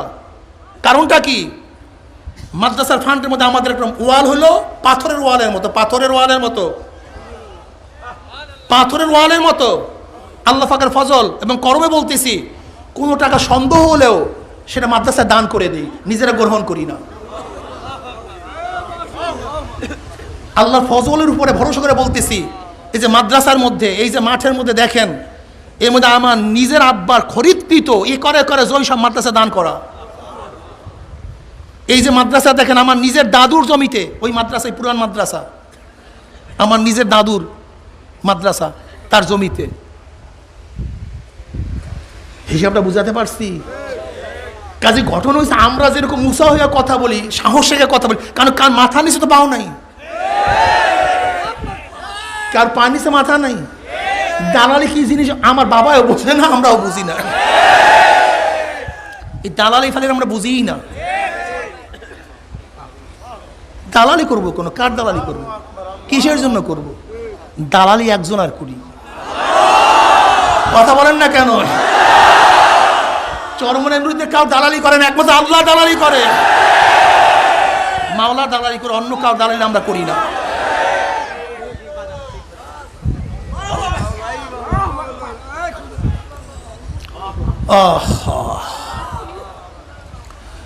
যাই হোক, এর জন্য আমাদের সবাইকে সতর্ক হতে হবে। চরমনের বিরুদ্ধে লাগছে অনেকে, পাগল ভরা হয়ে গেছে, খালি বদনাম আর বদনাম। খুব হুঁশ থাকিয়েন, ইমানকে মজবুত রাখিয়েন। কোনো প্রশ্ন আসলে জিজ্ঞাসা করবেন, মনের মধ্যে রাখবেন না, মনের মধ্যে রাখবেন না। কারণ আমরা ওই পীরমুড়িতে করি না যে ঘরের মধ্যে গিয়ে পূর্বরিত করতে হবে, এই পূর্বরিত আমরা করি না। যে এই কথা উপরে বলতে পারি না, এরকম কাজ আমরা করি না। আলহামদুলিল্লাহ, সোজা হিসাব কিতাব। আমার দাদা, আমার আব্বাজান, দাদাজান রহমতুল্লাহ আলাই যেরকম মাঠের মধ্যে বুক উঁচা করে কথা বলতেন, ঘরের মধ্যে বুক উঁচা করে কথা বলতেন। ওই ঘরের মধ্যে এক কথা আর মাঠের মধ্যে ভিন্ন কথা, এরকম মুনাফিকি আমরা শিখিও নাই ও করতেও পারি না। ক্লিয়ার কাট কথা। আব্বাজান রহমত স্পষ্ট বলছেন, কে মুরিদ থাকবা কে থাকবা না ওই টেনশন আমাদের মধ্যে নেই। এই আপনারা সবাই যদি চলে যান, এটা আমাদের, এটা ব্যবসা না তো। থাকলে থাকলে, না থাকলে ভাগেন, সমস্যা কি? এত টেনশন না যে মুরিদ কে সুইটে যাবে কে। এর জন্য আমরা মুরিদদের ব্যাপারে যে কঠোরতা করি, গোটা বাংলাদেশ দূরের কথা, কে এরকম মুরিদদের মধ্যে কঠোরতা করার পরও দ্বিতীয় পীর আমি দেখি নাই। সবাই মুরিদের কুলু কুলু কুলু কুলু করে। আর আব্বাজান কি বলছে, যেইটা করে টেলিভিশন থাকবে, যেইটা মাইয়া কলেজে পড়বে, যেইটা আমার বাহিরে ভোট দিবে, আমার কথার বাইরে, ওটা আমার চরমনের মুরিদ না। আমি তোর পীর না, তুই আমার মুরিদ না। আছে কয়জন এরকম বলো? সব কুলু কুলু কুলু কুলু করে। মুড়ি সুইটা যায় কিনা, মুড়ি সুইটা যায় কিনা। আল্লাহ পাকের ফজল। শোনেন, এই মুরিদের, এটা আমাদের ব্যবসা না, এটা ব্যবসা বাণিজ্য না। দাদাদান রহমাতুল্লাহ আলাই চেষ্টা করছেন, সাধনা করছেন, আমরা তাই করতেছি। আমাদের মধ্যে যোগ্যতা বলতে কিছু নাই। দাদাজানের অনেক যোগ্যতা ছিল, আব্বাজান রহমাতুল্লাহ অনেক যোগ্যতাপূর্ণ ছিলেন, কিন্তু আমরা তো কিচ্ছু না। আমরা চলি মিয়া ওই জোয়ার আসলে ভাসিয়া যায় না, সেই অনুযায়ী চলতেছে। আমাদের মধ্যে যোগ্যতা নাই। আপনাদের দোয়া আমাদের যোগ্যতা। দাদে হকরা কাবিলিয়া শর্তে নিস্ত, বলকে শর্তে কাবিলিয়া দাদে উস্ত। আমাদের যোগ্যতা এতটুকুই। দাদে হকরা কাবিলিয়াত শর্তে নিস্ত, বলকে শর্তে কাবিলিয়াত দাদে উস্ত। আমার মাওলা মরা গাছে ফুল ফুটাতে পারেন, জাতা গাছে ফুল নাও দিতে পারেন। আল্লাহ পাক জাকারিয়া আলাইহিস সালাতু ওয়াস সালাম বুড়া বয়সে সন্তান দিতে পারেন। নবী ইব্রাহিমকে আল্লাহ পাক রব্বুল আলামিন বুড়া বয়সে সন্তান দিয়েছে।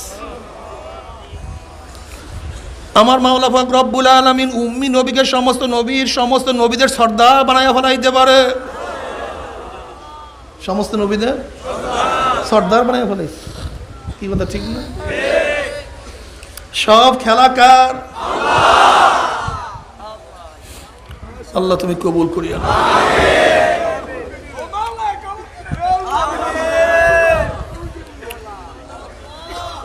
চরমরায়ের ব্যাপারে অনেকে বয়ান করে, বিভিন্ন বয়ান করে, যে বয়ানের সাথে চরমরায়ের সাথে কোনো সম্পর্ক নাই। ওই যে বিভিন্ন বয়ান, কোন বক্তা কি বয়ান করে, এটা চরমরায়ের ব্যাপারে লাগাই দিচ্ছে। কি কথা ঠিক না? কি বাঘে অমুক করছে তমুক করছে। একটা কথা মনে রাখতে হবে, চরমরায় কোন বক্তা কি বয়ান করছে এটা মূল দেখার বিষয় নয়, বরং যদি কোনো ভুল বয়ান এখান থেকে হয়ে যায়, স্টেজ থেকে হয়ে যায়, আমাদের মনের মধ্যে আলহামদুলিল্লাহ এরকম আশা আছে, এরকম সাহস আছে, হাজারো ভুল হয়ে গেলে ভুল স্বীকার করার অভ্যাস আমাদের মধ্যে আছে। আল্লাহ পাকের নিয়ামত, সবাই কিন্তু ভুল স্বীকার করতে পারে না। শয়তান ভুল স্বীকার করতে পারে না।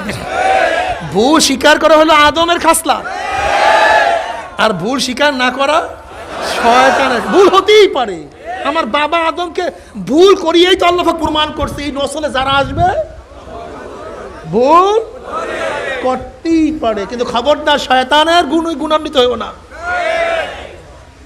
শয়তানের গুণে গুণান্বিত হইব না। কি কথা ঠিক না? শয়তানও আল্লাহ পাকের কথা অমান্য করছে, আদমও আল্লাহ পাকের কথা অমান্য করছে। শয়তানকে আল্লাহ পাক বলছে সেজদা কর, সেজদা করে নাই। আর নবী আদম আলাইহিস সালাম তোমাকে আল্লাহ বলছে গন্ধম খাইসটা, গন্ধম খাইয়া ফেলাইছে। শয়তানকে সেজদা করতে বলছে, সেজদার হুকুম মানে নাই। আর আদমকে গন্ধম ক্ষতি নিষেধ করছে, গন্ধম খাইয়া ফেলাইছে। উভয় তো সমান, অমান্য করার দিক থেকে দুজনই সমান।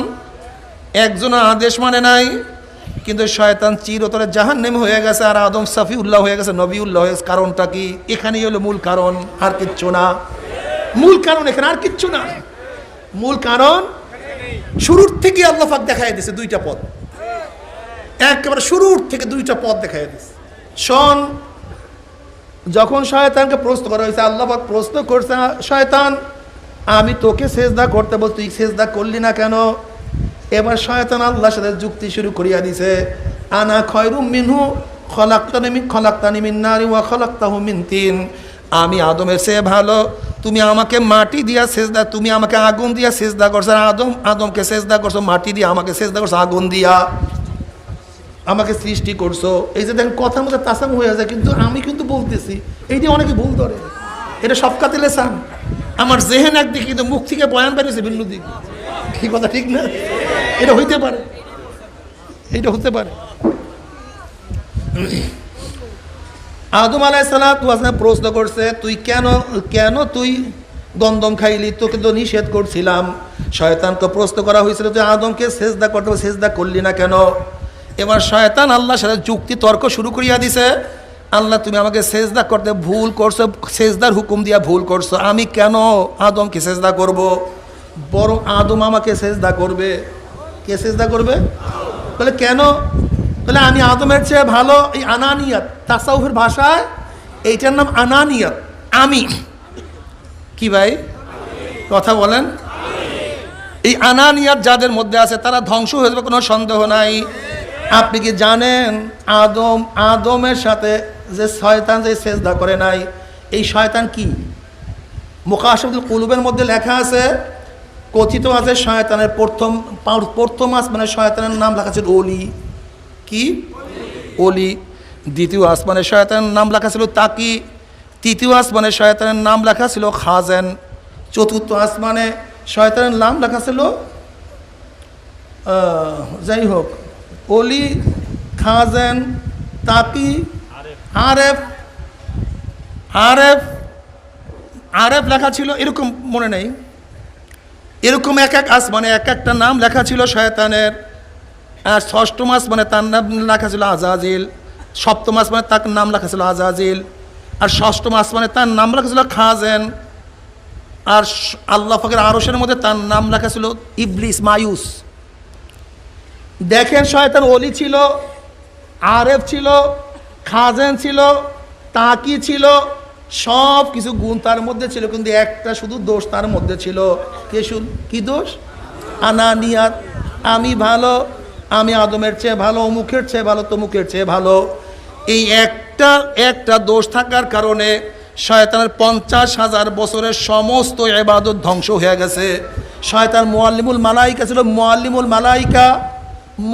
মালাইকা সমস্ত ফেরেশতাদের উস্তাদ ছিল শয়তান। এমন কি যত কিতাব, যত সহিহ বা ইজমালি ভাবে না, শুধু তফসিলি ভাবে সমস্ত ইলম শয়তানকে আল্লাহ পাক দান করছে। এত ইলম জানা সত্ত্বেও, এত আমল করা সত্ত্বেও কথিত আছে এমন কোনো জমিন নাই যেই জমিনের মধ্যে শয়তানের সেজদা নাই। এত কিছু করার পরেও শয়তান কেন জাহান্নামী হয়ে গেছে? শুধু একটা রোগ, আনানিয়াত। আমি ভালো, আমি তাসাউফের ভাষায় বলে আনানিয়াত, আমি ভালো। ওর চেহারার দিক থেকে আমার ভালো, এলেমের দিক থেকে ভালো, আমলের দিক থেকে আমি ভালো, ওর বংশের দিক থেকে আমি ভালো, অমুকের দিক থেকে ভালো, তমুকের দিক থেকে ভালো। আমি বলতে কিছু নাই, আমি এক কাতরা নাপাক পানি, এই নাপাক পানি ছাড়া আমি কিছুই নাই।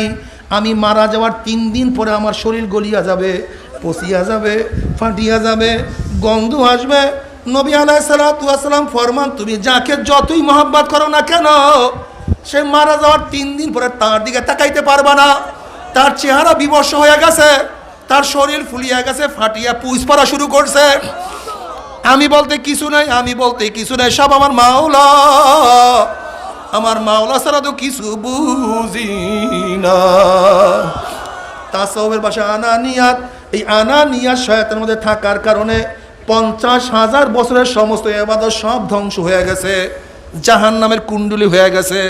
আদম আলাইহিস সালাতু ওয়াস সালামকে যখন প্রশ্ন করেছে, আদম তোকে নিষেধ করছিলাম গন্ধম খাওয়ার জন্য, তুই গন্ধম খাইলি কেন? এই প্রশ্ন শয়তানকে করছিল, সেজদা করলি না কেন? আদমকে প্রশ্ন করা হয়েছিল গন্ধম খাইলি কেন? কিন্তু আদম আলাইহিস সালাতু ওয়াস সালাম বহুত জবাব দিতে পারতেন। আল্লাহ তুমি আমাকে বানাইছো কেন? আমি কি তোমাকে বানাইতে বলছি নাকি? তুমি আমাকে বানাইছো কেন? বানাইছে কে? আদমকে। কার ইচ্ছায়? বেশ ভালো কথা, তুমি আমাকে কেন বানাইছো? বেশ ভালো বানাইছো। জান্নাতে কেন দিছো? আমি বলছি তুমি আমাকে জান্নাতে দাও। আমি তো বলি না। জান্নাতে কে দিছে? আমার মাওলাই দিছে। বেশ ভালো কথা, জান্নাতে দিছে, কিন্তু তুমি গন্ধম গাছ লাগাইছো কেন? আমি কি বলছি গন্ধম গাছ লাগাও আমাকে পরীক্ষা করার জন্য? না, আমি তো এই কথা বলি, তুমি গন্ধম গাছ লাগাইয়া দিছো। বেশ ভালো কথা, গন্ধম লাগাইছো। শয়তানকে কেন লাগাইয়া দিছো? যে আদমকে ওয়াসওয়াসা দে, গন্ধম খাওয়ার ব্যবস্থা কর।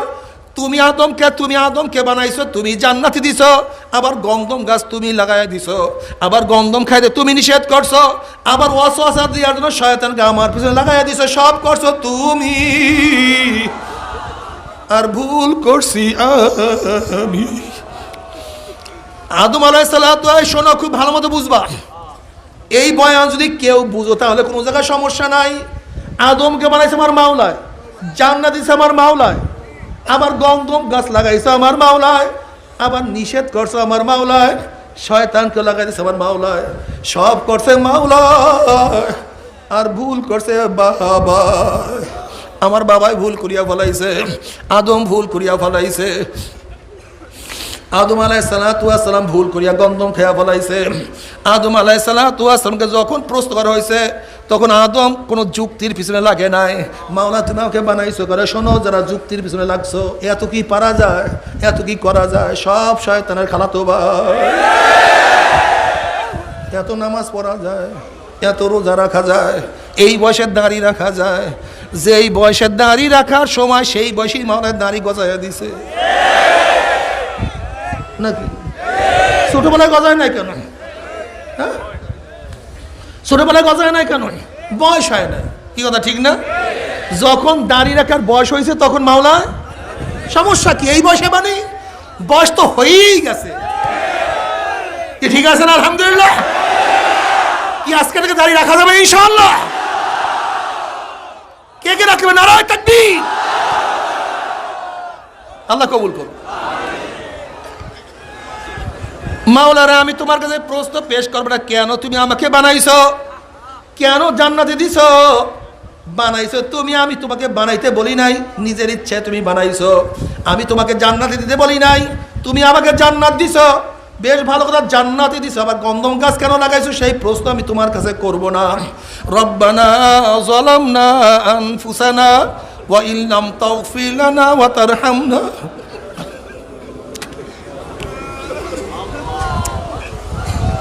রব্বানা যালামনা। মাওলা রে, গোলামের কাজ মালিকের সাথে তর্ক করা না। গোলাম মাওলার সাথে তর্ক করতে পারে না। নত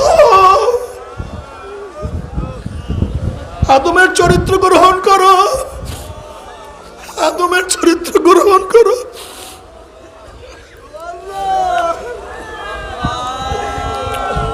শয়তান মাওলার সাথে তর্ক বিতর্ক শুরু করিয়া দিছে। মাওলা, তুমি আমাকে বানাইছো কেন? আনা খয়রুম মিনহু, তুমি এই হুকুম ভুল করিয়া ফেলাইছো। বরং আদমকে বলো আমাকে সিজদা করার জন্য। যেহেতু মাটি দিয়ে আদমকে বানাইছো, মাটির গতি নিচের দিকে আর আগুনের গতি উপরের দিকে, কাজে আমি কেন আদমকে সিজদা করব? বরং আদম আমাকে সিজদা করবে। আল্লাহ পাকের ভুল ধরিয়া ফেলাইছে। যখনই আল্লাহ পাকের ভুল ধরছে, আল্লাহ পাক ঘাড় মটকে ফেলাইছে। বেরো এখান থেকে। খবরদার, বড়দের কাছে বুক উঁচা করিও না, বড়দের কাছে বুক উঁচা করিও না, এক লাথি মারিয়া সিনা ফাটাইয়া ফেলাইবে।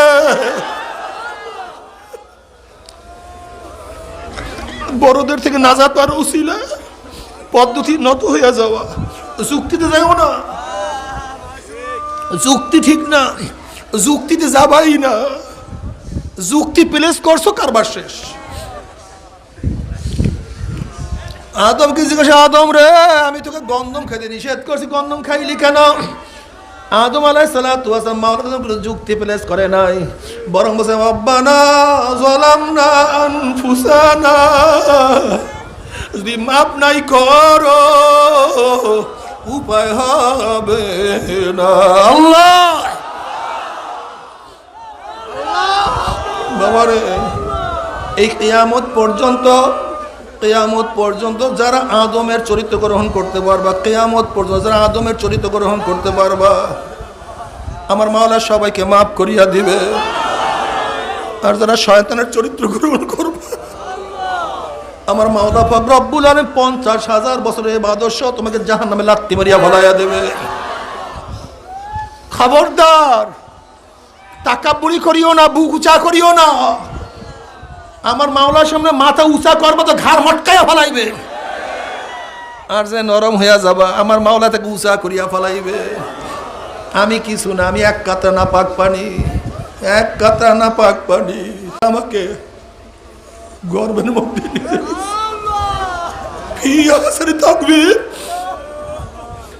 তুমি কি দেখো না মার গর্বের থেকে কত মানুষ অন্ধ হয়ে আসছে? মাওলা তোমাকে আমাকে অন্ধ করিয়া পাঠাইতে পারত। আল্লাহ রে, আমার মাওলা রে, আল্লাহ বাবা, তুমি কি দেখো না কত মানুষ বোবা হয়ে আসছে? আমার মাওলা তোমাকে আমাকে বোবা করিয়া পাঠাইতে পারত। তুমি কি দেখো না কত মানুষ বিকলাঙ্গ হয়ে আসছে? আল্লাহ পাক তোমাকে আমাকে বিকলাঙ্গ করিয়া পাঠাইতে পারত। কিন্তু মাওলা পাক রব্বুল আলামিন তোমাকে অন্ধ না বানাইয়া তোমাকে আমাকে চক্ষু দান করছে, তোমাকে আমাকে বোবা না বানায় মাওলা আমাকে জবান দান করছে, তোমাকে আমাকে বহেরা না বানিয়ে কান দান করছে, তোমাকে আমাকে বিকলাঙ্গ না বানায় মাওলা হাত পা দান করছে। আয় খোদা করবা সওয়াম এহসা বর এহসা করদাই। আমার একটা রুহ, কুকুরের একটা রুহ, মাওলা পাক রব্বুল আলামিন আমার রুহ যদি কুকুরের মধ্যে দিত আর কুকুরের রুহ যদি আমার মধ্যে দিয়া ফেলাইতো, আজকে কুকুর খানে বয়ান করতো, আমি রাস্তায় রাস্তায় হাঁটতাম। আল্লাহ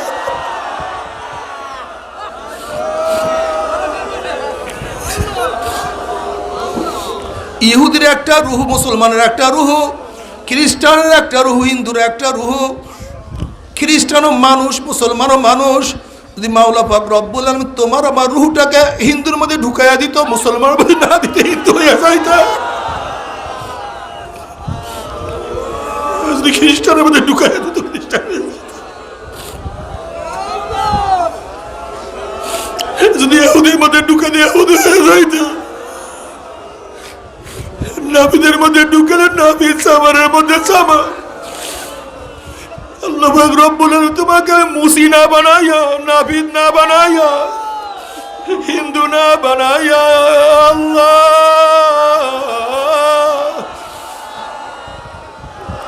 আমার মাওলা রে, আমার মাওলা রে আল্লাহ। আরে বাবা, তুমি কি দেখো না কত মেতর রাস্তার মধ্যে ময়লা সাফ করে? আয় খোদা করবা সাওয়াম এহসা বরেসা করতাই। বাবা রে কি বলবো, আল্লাহ তুমি মাফ করিয়া দাও। বাবা তুমি কি দেখো না কত মানুষ বোবা করা, কথা বলতে পারে না। আমার মাওলা তোমাকে আমাকে বোবা বানাইতে পারতো। আবার কত মুসলমানের জন্ম হয়েছে কিন্তু নামাজ নাই, রোজা নাই। কত মুসলমানের জন্ম হইয়া দাড়ি কাটে, সিনেমা দেখে, মদ পান করে,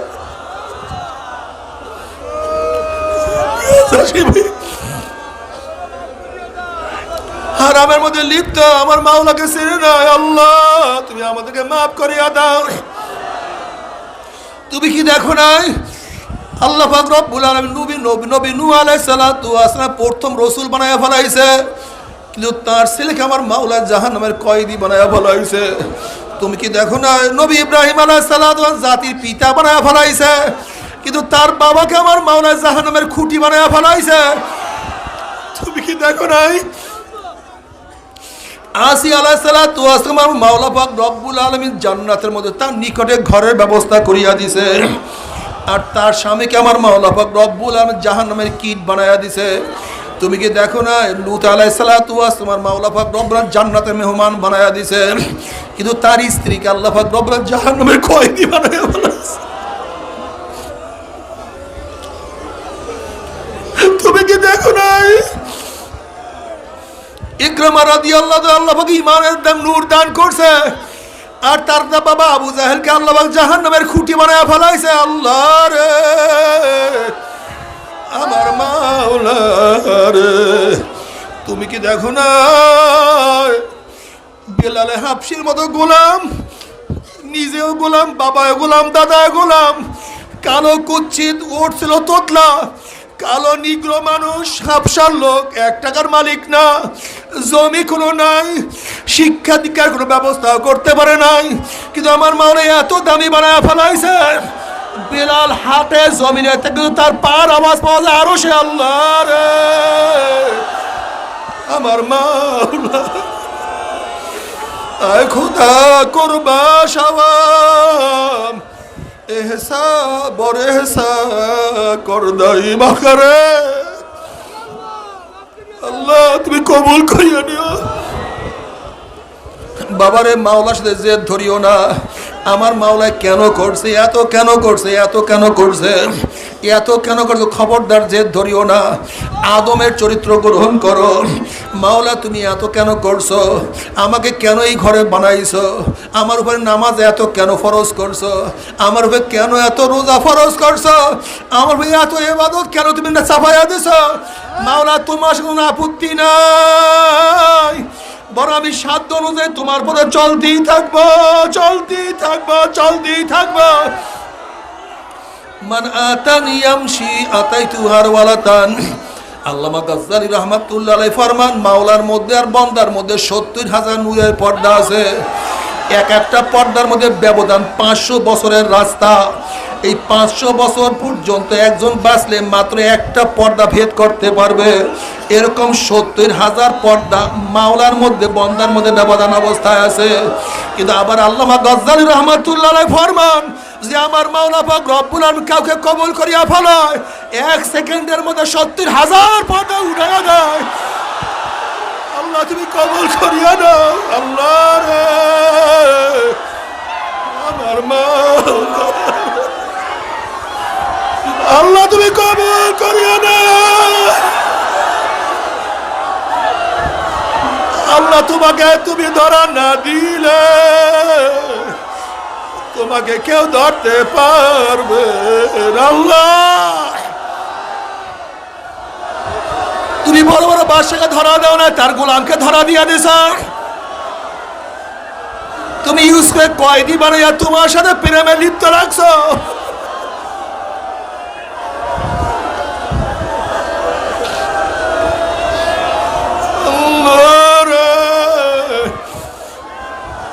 আমার মাওলা আল্লাহ তুমি কত বাবাকে হেদায়েত দাও না, ছেলেকে হেদায়েত দিয়া দিছো, মালিককে হেদায়েত দাও না, গোলামকে হেদায়েত দিয়া দিছো। আরে তুমি এক বোনকে হেদায়েত দাও, আর এক বোনকে হেদায়েত দিয়া দিছো। এক ভাইকে হেদায়েত দাও না, আর এক ভাইকে হেদায়েত দিয়া দিছো। ওস্তাদকে হেদায়েত দাও না, ছাত্রকে হেদায়েত দিয়া দিছো। মালিককে হেদায়েত দাও না, গোলামকে হেদায়েত দিয়ে দিছো। উস্তাদকে হেদায়েত দাও না, ছাত্রকে হেদায়েত দিয়ে দিছো।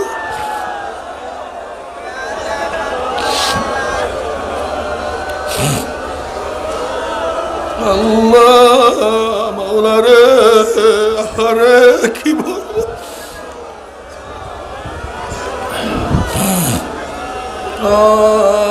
আরে মাওলা যেহেতু চরমরাই নিয়ে আসছো, হেদায়েতের মালা না পরে কাউকে বিদায় দিও না। বাবারে মাওলার কাছে হেদায়েত চাও, কান্দার হেদায়েত চাও। ইহদিনা সিরাতাল মুস্তাকিম। মাওলা যেহেতু হেদায়েত নিয়ে আসছো, হেদায়েত না দিয়া কাউকে বিদায় দিও আল্লাহ। আল্লাহ তুমি সবাইকে হেদায়েত দিয়া দাও, হেদায়েত আমরা গোমরাহ করিও না। রব্বানা লা তুযিগ কুলুবানা বা'দা ইয হাদাইতানা ওয়া হাব লানা মিন লাদুনকা রাহমা ইন্নাকা আনতাল ওয়াহ্হাব। মাওলা রে পরিচয়ের পরে গোপন হইও না। বাবারে আমার মাওলাই কি চায়? মাওলাই শুধু সাহেব বান্দা তুই আমার দিকে ঝুঁকিয়া যা, তুই আমার দিকে রওনা কর। তুমি কি দেখো না বনি ইসরায়েলের এই পাগলের ঘটনা বুখারীর মধ্যে রওয়ায়াত আছে। বনি ইসরায়েলের এক ব্যক্তি 99টা খুন করছে। এরপরে এক ব্যক্তির কাছে গিয়া বলতে আছে আমি তো এই অন্যায় করিয়া ফেলাইছি, মাওলাই কি আমাকে মাফ করবে নাকি? বলেন না, তোমার কোনো উপায় নাই, তুমি এত অন্যায় করছো, মাওলাই তোমাকে মাফ করবে না। ওই ব্যক্তি চিন্তা করছে যেহেতু মাওলাই মাফ করবেই না, তাহলে তোকে রাখিয়া কি লাভ? ওই ব্যক্তিকে হত্যা করিয়া ফেলাইছে। বুখারীর রওয়ায়াত বলতে আছি রে বাবা।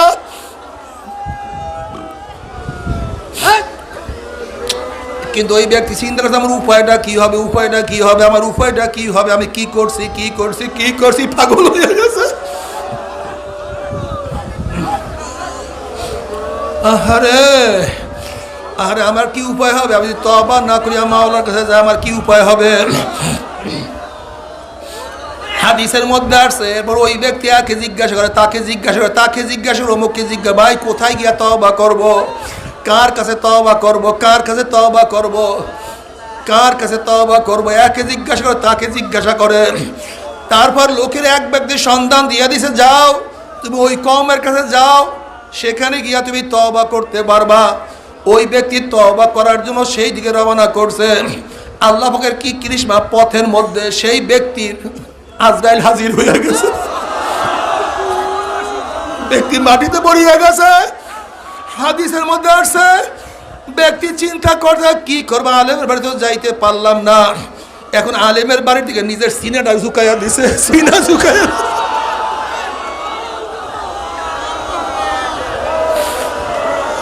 নিজের সিনা আলেমের বাড়ির দিকে ঝুঁকাইয়া দিছে। মাওলানা আমি তওবা করতে পারলাম না,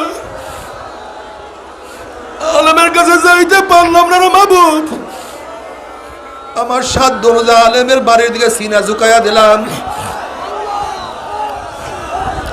বাবারে যারা বলো কার কাছে যাওয়ার কোনো প্রয়োজন নাই, আমি তাদের কাছে প্রশ্ন, বাবা তোমার সাথে ঝগড়া নাই, তোমাকে আমি প্রশ্ন করি, আমার মাওলা তো ওই ব্যক্তির ব্যাপারে সবই কিছু জানে, এই ব্যক্তি কখন মারা যাবে, সে কি অন্যায় করবে, কোন জায়গায় মারা যাবে, বিআইয়ার তামুদ কোন জায়গায় মারা যাবে, আমার মাওলা জানে,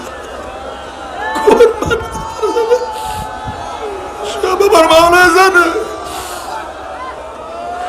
এরপর আমার মাওলা এত বাহানা কেন করলেন, আমার মাওলা পাক রব্বুল আলামিন তাকে আলেমের বাড়ির দিকে কেন নিলেন, কেন আমার মাওলাকে হেদায়েত দিতে পারে না, আমার মাওলাকে তাকে এলকা করতে পারতো না? না রে বাবা রে,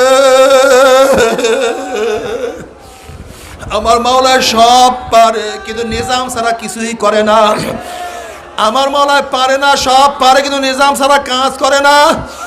আমার মাওলা সমস্ত মানুষের অন্তরের মধ্যে হেদায়েত ঢালিয়া দিতে পারে, পারে না তা না, কিন্তু নবীদেরকে কেন পাঠাইলেন? আমার মাওলা পাকের নিজাম দেখো তুমি, আমার সমস্ত নবীদেরকে আমার মাওলা পাকরা ডাইরেক্ট হেদায়েত দিছে, কিন্তু আবু বকর রাদিয়াল্লাহু তাআলা উমর ইবনুল খাত্তাবকে নবীর মাধ্যমে হেদায়েত দান করছে। আমার মাওলা ওই ব্যক্তিকে হেদায়েত দিতে পারতেন, তাহলে সমস্ত মানুষ ওই নিজের ঘরের মধ্যে বিছানার মধ্যে হেদায়েত থেকে তাকায়া থাকতো, মাওলা আমার রুমের মধ্যে আমার বিছানার মধ্যে হেদায়েত পাঠায়া দিবে, তাহলে বাড়িঘর ছাড়িয়া ব্যবসা বন্ধ করিয়া তোমরা কেউ চরমনায় আসতা না, কোনো আলেমের কাছে তোমরা যাইতা না, কোনো ওয়াজ মাহফিলে যাইতা না, কোনো মাদ্রাসায় কেউ পড়তা না, হেদায়েতের খোঁজে বের হইতা না। আমার মাওলার কি সুন্দর নিজাম, আমার মাওলা বলে আল্লাযীনা জাহাদু ফীনা লানাহদিয়ান্নাহুম সুবুলানা, তোরা হেদায়েতের জন্য চেষ্টা করে বাইর হইয়া যা, আমি মাওলা তোদের গলার মধ্যে হেদায়েতের মালা পরাইয়া দেব। আল্লাহ আল্লাহ। ওই বনি ইসরাইলের ব্যক্তি হেদায়েত পাওয়ার জন্য আলেমের বাড়ির দিকে রওনা করছে, পথিমধ্যে পড়িয়া গেছে, সিনাটা আলেমের বাড়ির দিকে ঝুঁকাইয়া দিছে। জাহান্নামের ফেরেশতারা আসছে রূহ নেয়ার জন্য, জান্নাতের ফেরেশতারা আসছে রূহ নেয়ার জন্য, উভয়ের মধ্যে ঝগড়া সৃষ্টি হয়ে গেছে। জাহান্নামের ফেরেশতারা বলছে রূহ আমি নেব, আবার জান্নাতের ফেরেশতারা বলছে রূহ আমি নেব, কারণ সে তওবা করতে পারে নাই, আর জান্নাতের ফেরেশতারা বলে সে তো তওবা করার জন্য রওনা করছে, উভয়ের মধ্যে ঝগড়া সৃষ্টি হয়ে গেছে। এখন ওরা বলতে আছে আমাদের মধ্যে ঝগড়া সৃষ্টি করিয়া কোনো লাভ নাই, চোরা আমরা মাওলার কাছে প্রশ্ন করি, মাওলায় কি জবাব দেয়? আহারে আমার নবী বলে, আমার মাওলা পাক রব্বুল আলামিন ফেরেশতারা জমি মাপ দেন, ওর মরদেহের থেকে যদি ওর বাড়ি নিকটে হয় তাই তওবার থেকে দূরে, আর যদি আলেমের বাড়ি নিকটে হয় তাহলে তওবার নিকটে চলিয়া গেছে, তওবা করতে পারে না, তওবার নিকটে চলিয়া গেছে। যদি তওবার নিকটে চলিয়া যায় তাই রূহ পাবে জান্নাতের ফেরেশতারা, আর তওবার থেকে দূরে থাকলে রূহ পাবে জাহান্নামের ফেরেশতারা। নবী আলাইহিস সালাতু ওয়াস সালাম ফরমান ফিলহাল কি ঘটনা ছিল, ওই ব্যক্তির মরদেহের থেকে নিজের বাড়ি কাছে ছিল, আলেমের বাড়ি দূরে ছিল। আল্লাহ পাক রব্বুল আলামিন গোপনে জমিনকে হুকুম দে, জমিন রে ও নিজের বাড়ি লম্বা হইয়া যা, আলেমের বাড়ি নিকটে হইয়া যা।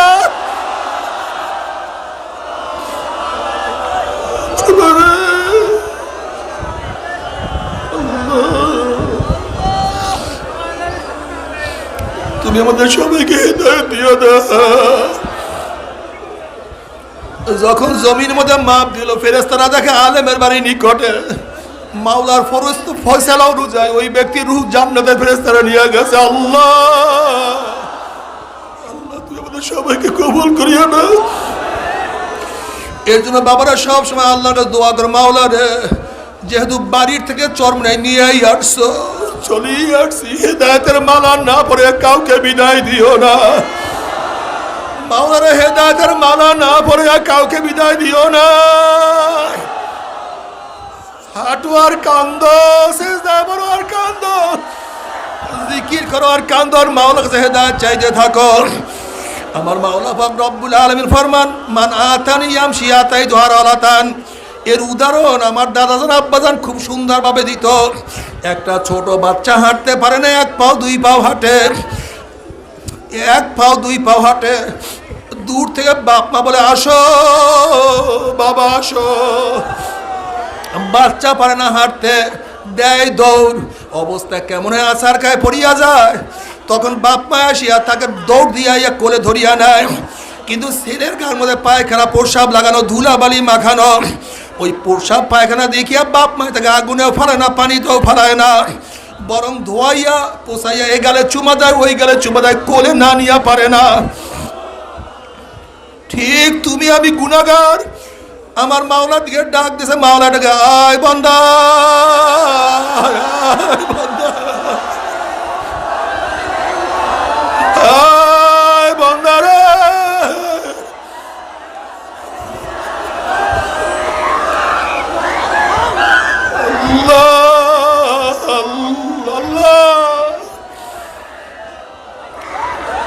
যখন আমার মাওলা ডাক দিছে, বন্দা তো গুনাহগার, বন্দা শক্তি নাই, আমার মাওলার প্রেমে পড়িয়া গেছে। বন্দায় মাওলার দিকে দৌড় মারছে, দেখি এখনো আমলের মধ্যে বহুত গুনাহ, এখনো তওবা করতে পারে নাই। আমার মাওলা মেহেরবান মাওলা, আমার মাওলা দয়ার মাওলা, বাপ মারছে শত গুণ বেশি মায়া রাখে আমার মাওলায়। তখন আমার মাওলা পাক রব্বুল আলামিন তোমাকে আমাকে আগুনেও ফালাইবে না, পানিতেও ফালাইবে না, বরং ধোয়াইয়া পোষাইয়া রহমতের কোলের মধ্যে না নিয়ে আমার মাওলায় পারবে না। কাজী বাবারা বেশি বেশি জিকির করো, খবরদার জিকির করা ছাড়া কেউ মাওলার ওলি হইতে পারে নাই। এর জন্য সারা সা বলো কত না হলো, বেশি বেশি মাওলার জিকির করতে থাকো। লা ইলাহা